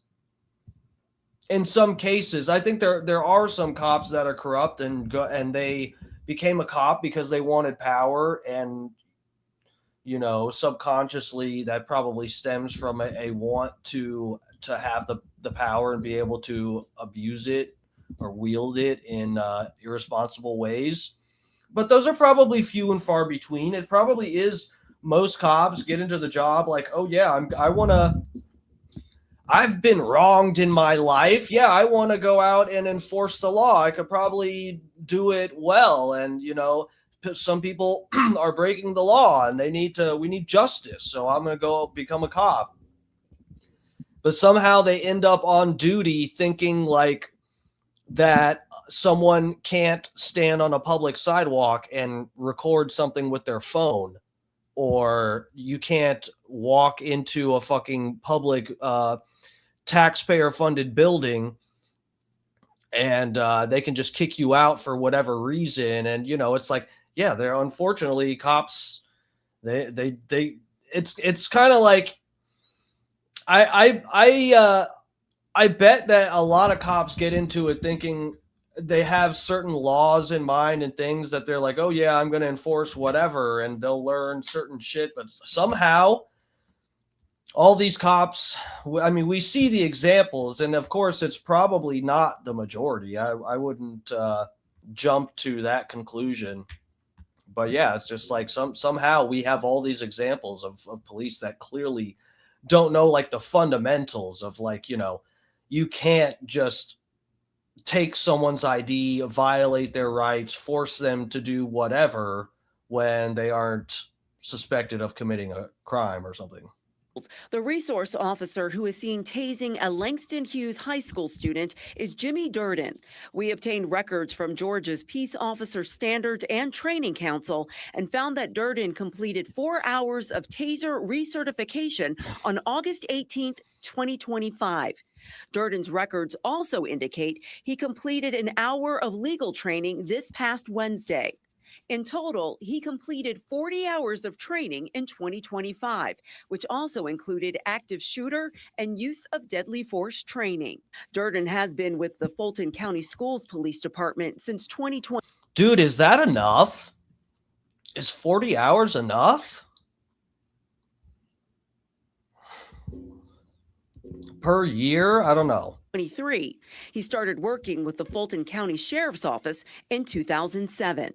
The Fulton County School District released a statement. Wait, hold on. Let's go back to this. What does this say in his past working?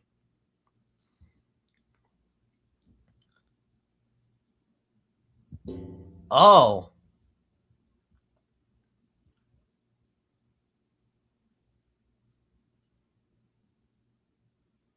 So, yeah, I guess he's been a cop a long time. It says Fulton County Sheriff's Office. I'm assuming. Yeah, peace officer. So these are the, so he's been a cop since at least 2027. 2007. The Fulton County School District 2000. Did I say 2027? 2007. Released a statement saying the situation is being taken seriously and the district is committed to maintaining a safe environment for its students.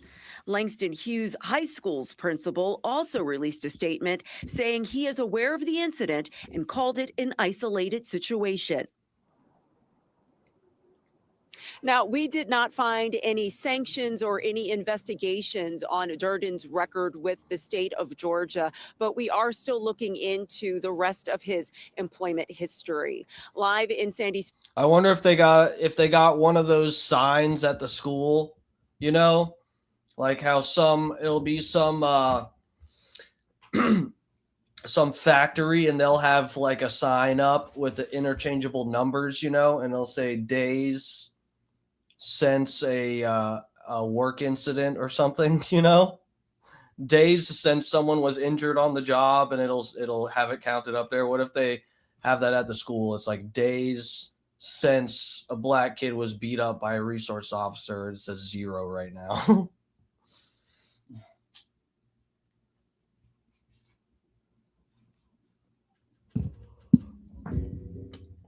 Oh my God. Okay. Is that it? Where's the badge cam? Hold on. Seen on video that began circulating. Where does that take us? Oh, fuck. Here we go, guys. I got to get you guys on this tab. Oh, shit. Hell yeah. We got like a minute and a half. I thought they were going to play games with this link because it was a kid, you know? Because it's a minor that sometimes they don't want to release everything. But this isn't badge cam. This is self. Oh, wait. Hold on. Oh, Chris Thompson. What's up, bro? Welcome. How's it going, dude? I was wondering if the piggy was going to be in here to remind me to promote you guys tomorrow. You guys are on tomorrow. Guys, don't forget Chris Thompson, our boy, him and the Fat Pig.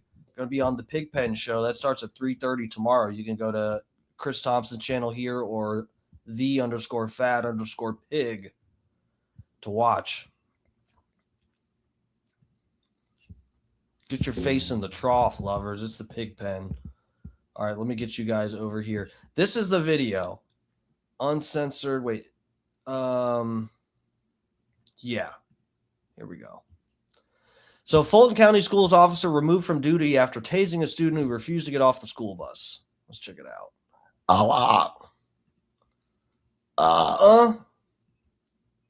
You gonna get off? Or you gonna make me take you off? Black on black. Black on black crime. Here we go.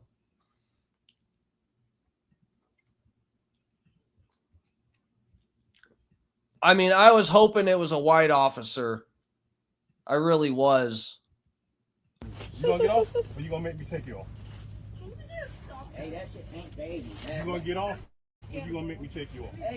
I got you, gang. Are you gonna get off? Or you gonna make me take you off? Come on. Y'all look too close to me. Uh-oh, let's see. Did the kid resist? Like, resist? What if he, like... I mean, he's resisting, but... So, these kids gotta go home. I'm not playing with you I'm today. trying to go home. But you don't ride this bus. Come on. Come on. But you don't ride this bus. Dude, and he didn't correct it? He didn't clarify? Dude, you know what? I mean, let's see. I doubt it's still doubt that it's justified to manhandle him the way they did. But I don't know. You know what? And to a certain extent, I can't blame him. You know, I mean, if they already got a fucking taser pointed at you, I don't know. I could see the kid shutting down when you've got two cops. They don't even know what the fuck's going on, and they get on the bus and point tasers at you, say, "Get off. You don't ride this bus." I don't know, but if it was me, I'd be like, "Yes, I do. I do ride this bus. Thank you." Fat Pig's in here. What's up, Fatty? Piggy? Sorry. The Fat Pig Lover's in here. Piggy.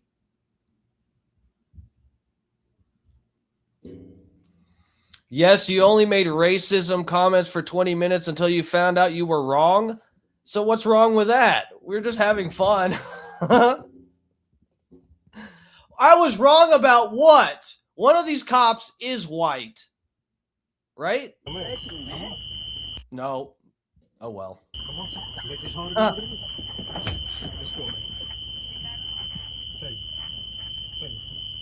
Are you trying to tell me that? Cause you ain't getting up.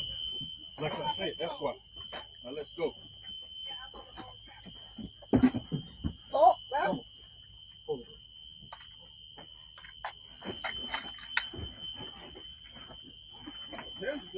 What you talking to him, man? Why you talking to him? Dude, he did tase him in the throat. Holy shit. Now get up. Try it my way. Try it my way. Let's go. I'm gonna hit your ass again. Let's go. I'm gonna hit your ass again. Get up. Get up. Get that away from me. Get up. I'm gonna hit your ass again. Let's go. Move. Everybody get the fuck back. Let's go, boy. Get that shit away Let's go. from me. Let's go. I'm gonna hit your ass again. Let's go.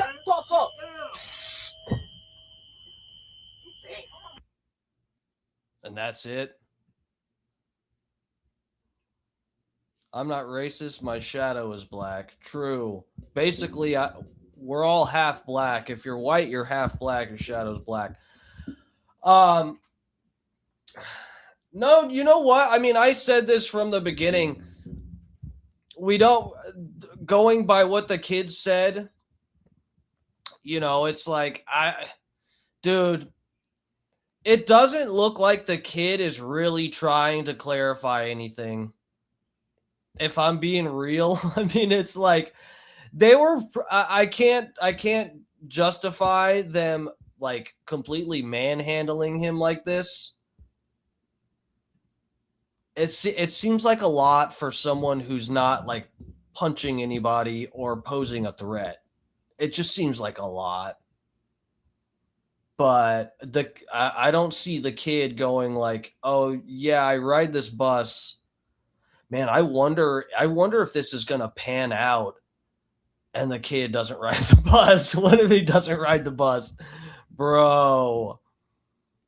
This is kind of interesting. Yeah, man, this is weird. It doesn't seem like, I mean, at this point, we read through the principles thing. We read through that whole article pretty much. Oh, I scrolled down on the okay, so there is a civil rights attorney response we didn't. But of course, he's just going to take the kid's side. He say, 18-year-old student was repeatedly tased by Fulton County School police officer. He was riding the correct bus.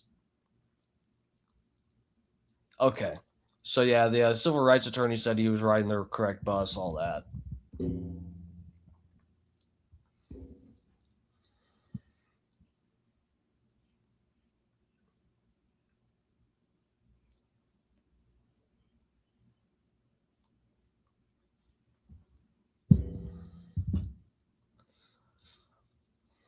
Should we take it over here? It's 10:17.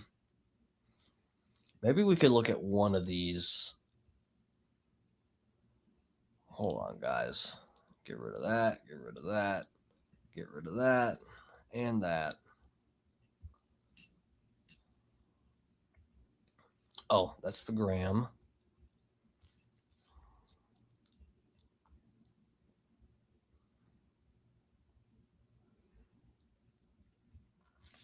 I saved some interesting debates we could take a look at. Well, one is a part of a debate. The other is a black dude ranting about how black people can't be racist. Which should we take a look at?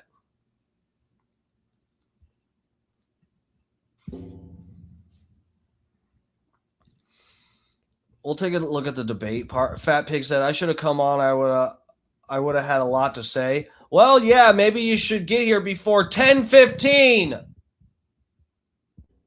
Just kidding. But kind of not.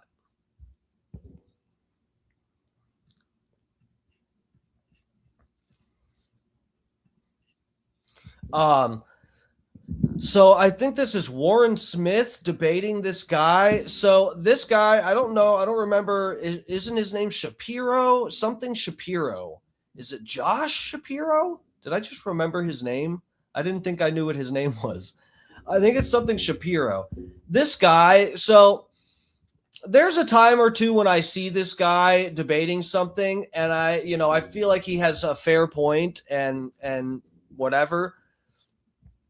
But a lot of the time this guy seems like he is just what's the term for this? He's sort of I think the term is like post hoc rationalizing. Like I feel like he takes the position of trying to be the least racist guy ever and then fill in behind it with intellectual justifications that end up not really being logically sound. But like I said, it's not the logic. It's to me, the motive with this guy and the whole vibe of him, like I said, is just like he's trying to be the least racist person ever.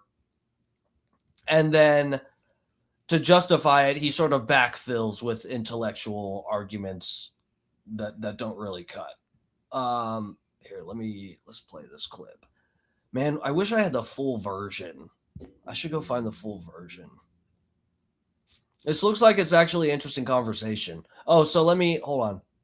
So this guy with the black, dark, whatever hair, this triggered multiple audience members to call in and request I not be allowed back on the show. Host said I was racist to treat someone dressed like a gangbanger as a potential gangbanger. An example of suicidal empathy. It's not true. No, people navigate the world based on past experiences, patterns. So if I see someone, whether they're white or black, a kid, given I've worked with them as well, dressed like Eminem, I'm going to probably subconsciously behave differently. Uh-oh, that guy didn't like that. Dressed like Eminem, what does that mean? A white guy dressed like a black guy? Is it dark out? That's wrong. Why is that wrong? Because you have to have reasonable or articulable suspicion that somebody's committed a crime. And just because somebody, I don't even know what that means. What if someone's I just crossed the street to avoid a kid with his pants sagged? That's not against the law. As long as you're not, it was, but is that wrong? Yes, it is wrong to treat somebody different. How's that treating them differently? Why do I not have the freedom to act accordingly based on my rational thinking? I've encountered this I wear my hat so many times. That's not what we're talking about. That looks ridiculous. There's not a mimetic pattern behind you wearing your hat like that. I've never seen anyone wear a hat like that. I have seen kids. I've seen people wear those kind of hats a little bit cocked to the side. I have one of those. I wear it like that sometimes. I'm a G, bitch. What about it? With their pants dangling below their butt. And it indicates something. It indicates a larger pattern of behavior. And you're telling me if I pay attention to that pattern, I am morally wrong for using my rational pattern recognition. Yeah, because there's no stats that you can provide that would say if you're dressing with baggy pants, that means that there's a better chance that you're committing a crime. So I'm, as law enforcement, I'm going to treat you. I'm not pulling up stats when I make that decision. I'm basing it based on my past experiences, given the people I've worked with, the kids I've encountered. Bro, this is crazy. This is, dude, like I said, this is brain rot, anti-racist intellectualism. It's crazy. This is right here. This guy is saying, I'll let this play through and I'll get into it more. So based on that theory, if black people as a whole commit more crime than white people, should they be treated differently? I'm going to treat the kid wearing the pants in that way differently. That has nothing to do with what you just said. And you still haven't told me why he's wearing his pants like that. First of all, maybe you should talk to somebody who dresses differently than you. Now, I taught them. But they're not wearing their pants differently because they're trying to commit a crime or they want to be I never said they were. Okay, but there are all sorts. Dude, this guy has this is wild. This guy doesn't know that wearing baggy pants makes it easier to carry guns on you. This guy doesn't know that. Or is he just pretending to not know that? I think he's pretending to not know that baggier clothes allows you to carry more weapons. Of different reasons why people. I just think again, I'm not saying carrying a weapon is illegal or whatever, but yeah. College that I told you about how many of my students were trying to fit in and cosplaying this gang culture. They would go home and they'd be like the opposite when they were home. They would come in and act like they were these little gangsters, these little hard kids, and they were completely like the opposite when no one was looking. I understand it can be faked, but what are they signaling? And I think what you're doing is an irrational. How is it Because irrational? you're trying to make a connection between somebody that's wearing baggy pants and they must be gangbangers or they admire that. Well, I thought that's what you just said. You said you taught some kids, and I don't know what the sample is. Why do people wear their pants like that? Because they like the way it looks like. Why do people wear hats? Why do they people like what it looks like? Okay, where does it come from? So every single person you're saying that wears, or the majority that wear baggy pants, admire gang members and violence. Is that what you're saying? I literally just told you about the kids that have no idea. They're just cosplaying. They're just trying to fit in and be cool. And how many kids did you speak to out of all the kids in this country? How many kids did you speak to that claim that they do it because they want to be gangbangers or they admire gangbangers? How many kids did you teach? How many kids did you talk to? Kids don't really communicate in that way. Like if you were to they're not going to tell you, yeah, I want to be a gangbanger. It's like, but you observe who they're hanging out with, the patterns, how they're behaving in the class, in between classes. They're getting in trouble on the weekends. You hear about it.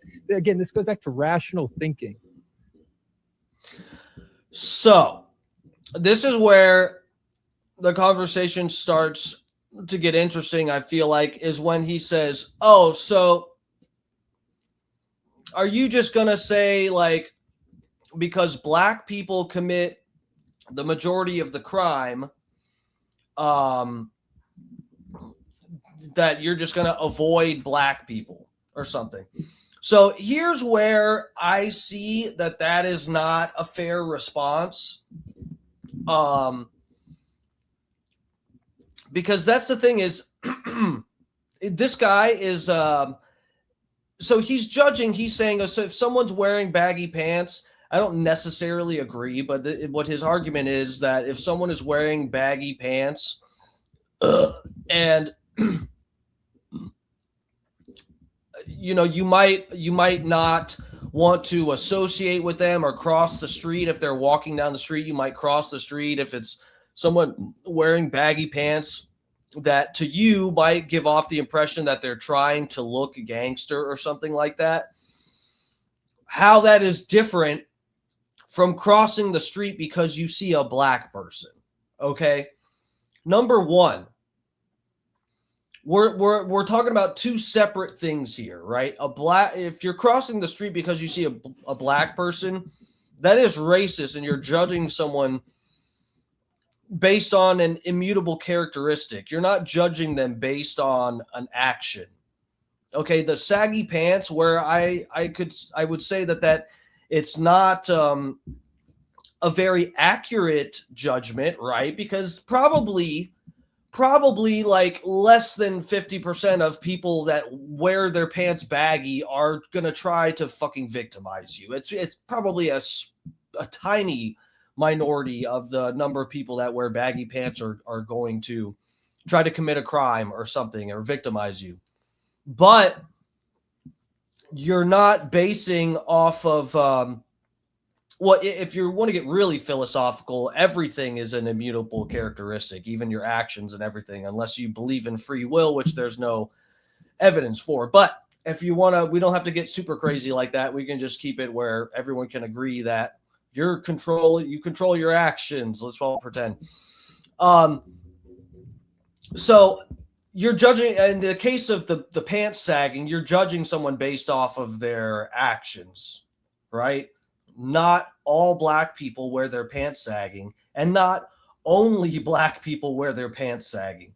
So, you know, unless you are actual creepy, secret, racist piece of shit, and you actually think that all black people do that, then you might say like, oh, I don't want to be around people that sag their pants, just as an excuse to not be around black people. There's probably some people like that, but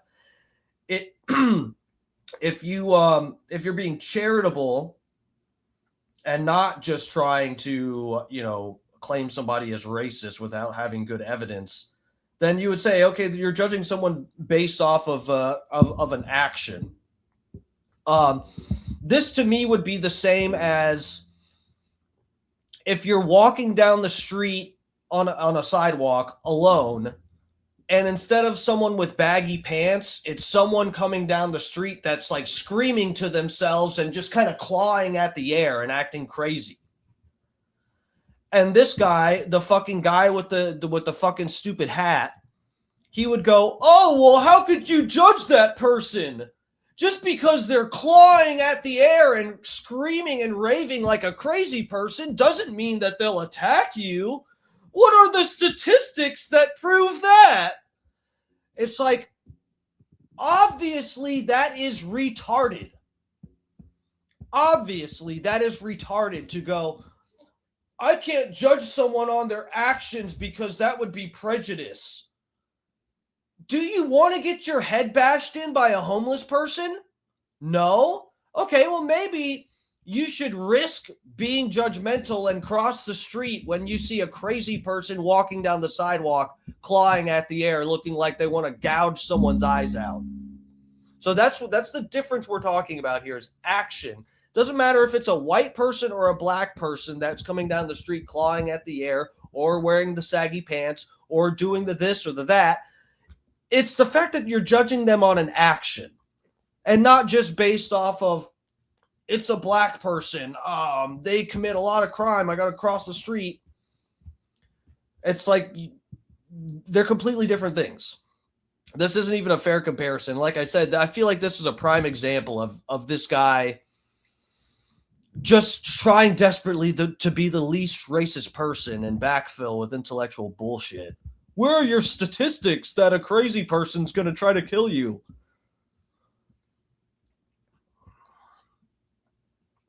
Maddie P says, if there's no free will, why on earth would you bother to vote? I feel like it's too late to get into that conversation. But that would be one worth having. We can, guys, we'll do that maybe this week or sometime soon. We'll have a night where we talk about free will. That's a fun conversation. I'm not sure if we might, we've got to clarify a lot.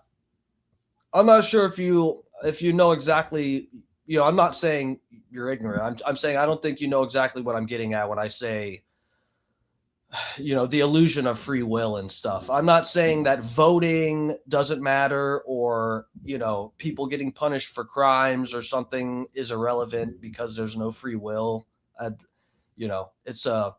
It's complicated. We'll get into that another night. I'll show you guys some cool stuff.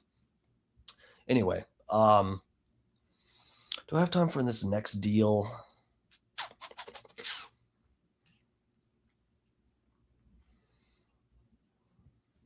We'll save it. We'll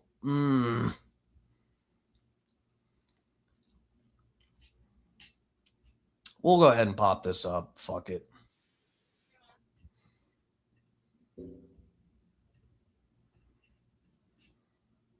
Is this it? Okay, here we go. And in celebration, I would like to restate my claim that Here we go. Happy Black History Month, and in celebration, I would like to restate my claim that Black people can indeed be racist. Happy Black History Month, and in celebration, I would like to tell you why it is harmful and incorrect to say Black people can be racist. Before I get into it, let's ask this question. If Black people can be racist, then what should white people do about it? What if a Black person calls me whiteout? I got called whiteout when my first experience of racism was when I was in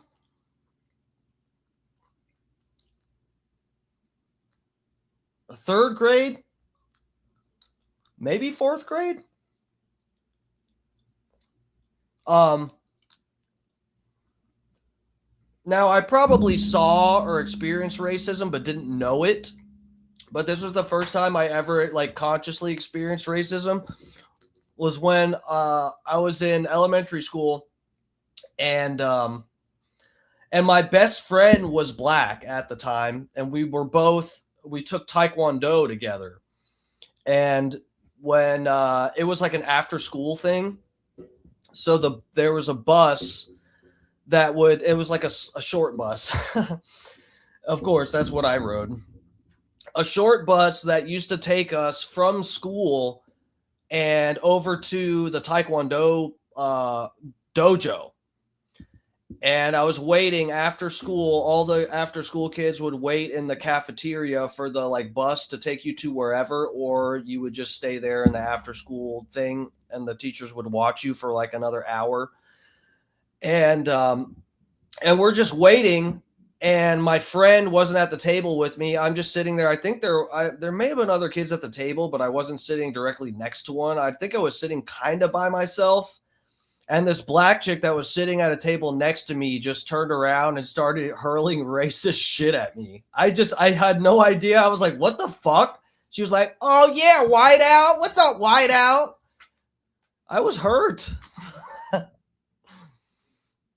I was like, what the fuck? Oh, racist. Oh, okay. Wow, racism. Interesting. But according to this guy, that was just an illusion. I didn't experience racism. It was just someone being mean, and there was no theme to it at all. Just close your eyes, plug your ears. It's not racism because it's a black person saying it. And how would them doing something about it lead to more justice for those that are the victims of systemic racism? Are they going to incarcerate more of us? Are they going to steal more of our land? Can anyone tell me how the solution to black racism won't lead to more racism? Unfortunately, this creator is using a far-right talking point used to convert people into the Klan called the individualistic fallacy of racism. The individualistic fallacy. Hold on. When I try to full screen it, it cuts off half the video because all these social media websites are completely retarded and they don't know how to make the desktop version suitable. So individual fallacy is a common misconception that defines racism solely as a matter of individual prejudice, intentionally and personal character. Intentionality and personal character. In this framework, racism is viewed as something that exists only within bad people,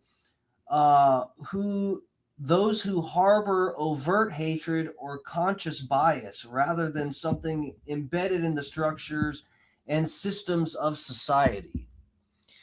So I don't think this guy is even correct on he's not even right on what fallacy he's using.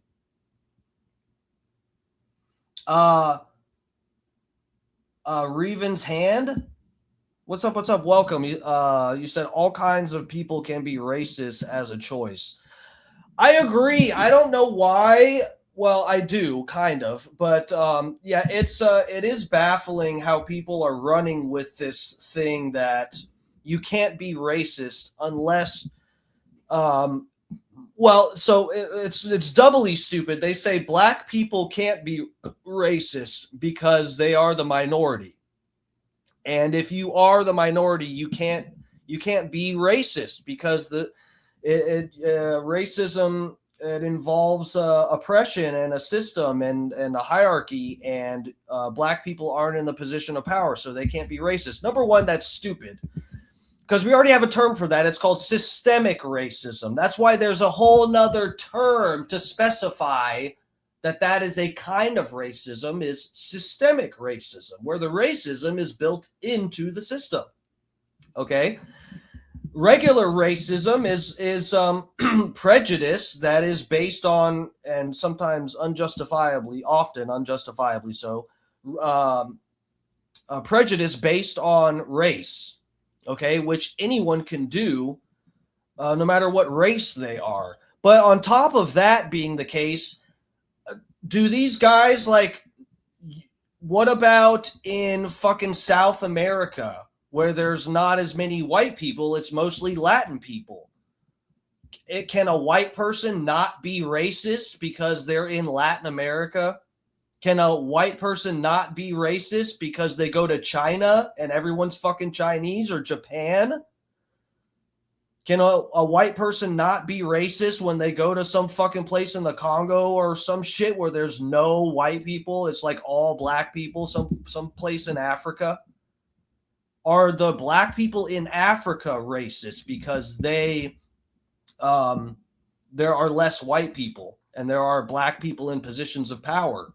I mean, it's like there's like it's it's exponentially stupid. It's like stupid on a confounding level to think this.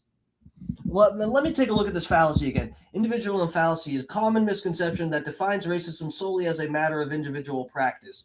So this guy is committing the reverse of this fallacy. This guy doesn't even understand the fallacy he's citing here. This guy is trying to say that racism is not based on individual actions. It is based on the hierarchy and a structure where there is a minority and a majority with the power. And the majority is the only people that can be racist. That's what this guy is saying. He's citing the individualism fallacy, which says it's the individual fallacy when someone says there is no systemic racism and it's just an individual thing. You see, he's committing the same fallacy, but in the opposite direction. What this fallacy is saying is that racism isn't exclusively an individual thing. This guy's saying racism is exclusively a systemic thing. This fallacy acknowledges that sometimes individuals are racist, but it's not always individuals. Sometimes it's systemic. This guy doesn't even understand the fallacy that he's citing. Month, and in celebration, I would like to tell you why it is harmful and incorrect to say black people can be racist. Before I get into it, let's ask this question. If black people can be racist, then what should white people do about it? And how would them doing something about it lead to more justice for those that are the victims of systemic racism? Are they going to incarcerate more of us? Are they going to steal more of our land? Can anyone tell me how the solution to black racism won't lead to more racism? Unfortunately, this creator is using a far-right talking point used to convert people into the Klan called the individualistic fallacy of racism. The individualistic fallacy is a common misconception that redefines racism solely as a matter of individualistic prejudice, intentionality, and personal character. In this, you see how he said it defines racism as solely an individual thing. That's the fallacy, is to think that racism is solely, meaning only an individual thing. It's not a fallacy to think that some racism is an individual thing. That's what this guy is saying, is it's a fallacy to think that any racism is just an individual thing, so therefore a black person can be racist towards a white person, even though the white person is in a system where white people have, in theory, the majority of power. This guy has no idea what he's saying. This is crazy. Framework, racism is viewed as something that exists only within bad people, for those who harbor overt hatred or conscious bias, rather than something embedded in the structure and systems of society. By ignoring the systemic foundation that racism is built on and only looking at racism as individual prejudice, we give those that benefit from the system of racism the ability to blame and point fingers at the victims of racism instead of looking at themselves. And one thing I don't like about social media is that anyone can come up here and say that a goose is a duck, and everyone will say, oh, well, you know what? Last time I saw a goose. Yeah, we're watching someone call a goose a duck right now. It did kind of look like a duck. Because if you do not understand racism, what it is and how it operates, everything that you do know will only confuse you. Many of us are on here being led by the blind. There is no such thing as racism if it's not practiced within a system. There is only systemic racism. I mean, it's in the name. The ism in racism implies that it is a system or practice. Now let's talk about why this is harmful. On June 1st, 1921. Maddie P's trying to get me to explain the free will thing. That's not exactly it, Maddie. I mean, that is one argument. My whole thing with free will is that I don't want to go off too much more on it. I want to save it for its own night. But it to me, free will is sort of like a concept that people have, and a lot of people just sort of go along and agree with it because we have the one could argue illusion, or we have at least the feeling, the experience of having free will and making decisions. But there's really the concept of making a free choice is sort of like nonsensical, sort of. I feel like once you really start to get at how people define free will and what they really mean by it, it just starts getting really weird and illogical and sort of incomprehensible and stuff. And I just like I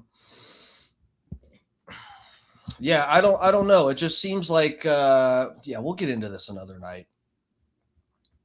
It's one of those things where it's if you almost sort of view it as like someone it's telling you for the first time, and someone says you have free will, and then they go to break it down and explain it, and it just I feel like it kind of like falls apart. If you kind of see it from that perspective of like, if someone just says you have free will and then explain how you have free will. And anyway, we'll get into it. In Tulsa, Oklahoma, there was a racist attack against Black residents of that town. The attack led to 300 Black people being unalived in their hometown, including women and children, and it displaced as many as 1,000 people. Many of us already know this, but because it is Black History Month, I would like to show you this news article above. This is from Tulsa during that time. After 300 Black people were unalived in their homes and in their businesses, the newspaper reported that it was an act against white people and only reported that 2 white people had been unalived. So what is that proving? How is that justifying your misunderstanding of the fallacy you cited? And I think this speaks to how this Black people can be racist trope gets used. It gets used to whitewash history and turn the victims into the oppressor. 300 of our ancestors were unalived, and look what they put in the newspaper, that 2 white folks had been unalived in a race riot. Because when we say that Black people can be racist, we give the oppressor the ability to act in retribution against us. What? Some fucking racist piece of shit did this fucking headline for this article. How 50, 100 years ago? How old is this? And this is what you're going to show that white people, we can't acknowledge when they call out when we are racist because of this headline from a newspaper 100 years ago. Cool. Great argument. Even today, we are seeing that the Fearless Fund, a fund that was created to help Black women with small businesses get grants, has actually been dismantled because it was said to be discriminatory against white people.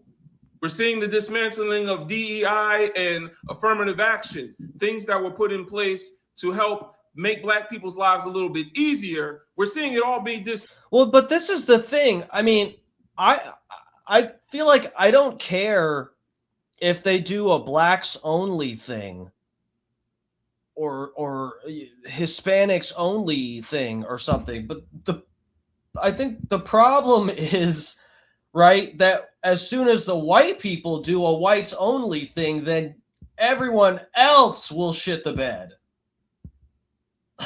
Like, I think that's where part of the problem is here. I mean, if we're going to do whatever race only club or whatever organization, then let's all do it, or let's all not do it.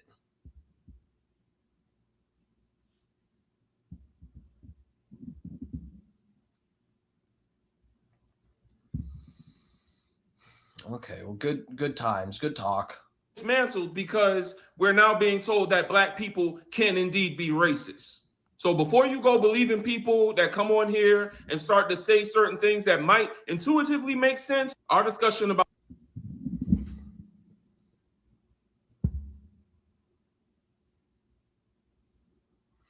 Yeah, where is he getting this definition from?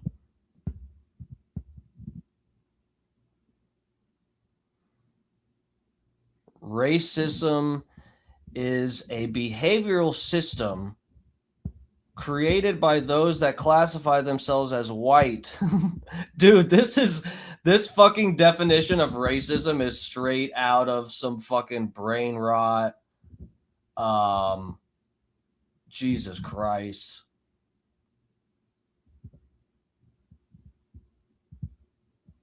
Wild.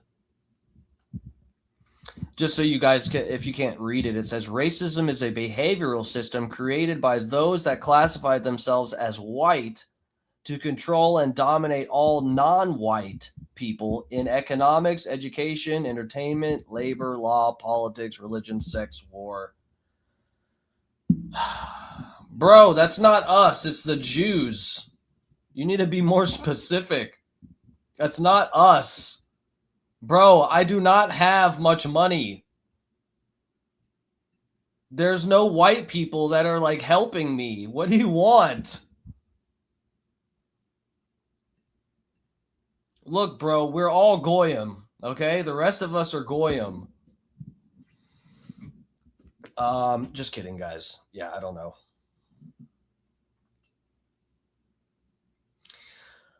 Well, this has been fun, ladies and gentlemen. This has been Dark Times with Dark Match Steve, an extra dark episode tonight.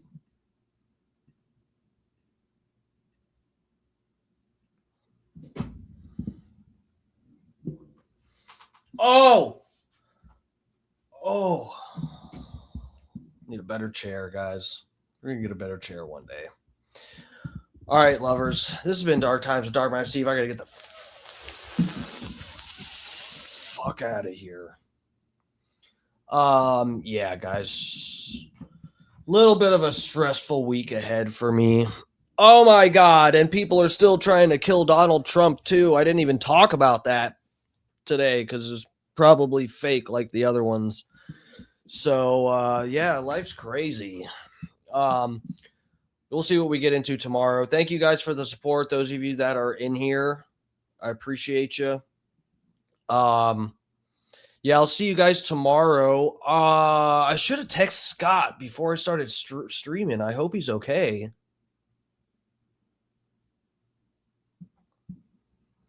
But yeah, maybe Scott Starbird tomorrow. We'll see. Maybe Scott Starbird will be live around 6:15-ish, something like that, p.m. Eastern time. Then I'll be on around 8 p.m. Eastern time. And then also, Alex Stein, our boy Stein, you know, he's live around 11, a little bit after 11 over on the Real American Voice channel. That's our boy. I know he's, you know, he's a little more political, you know, aligned, a little more leaning towards supporting Republicans and MAGA and stuff. But, you know, what? That's our boy. And he's funny as fuck. He's a comedian first and a politician last. So yeah, that's our boy. I'll probably go check his show out in a little bit when he gets on. So yeah, lovers, thank you guys for. Oh, I appreciate that. Love the vibe. Thanks, bro. I appreciate it. Oh yeah, and don't forget, I almost forgot. Tomorrow, we Fat Pig and Chris Thompson were in here. They're I mentioned it already. They're going live for the Pig Pen show. That's tomorrow. It's Tuesday and Thursday. So yeah, tomorrow 3:30 p.m. until around 6ish when Scott Starboard's supposed to go live. So yeah, we got a whole lineup going.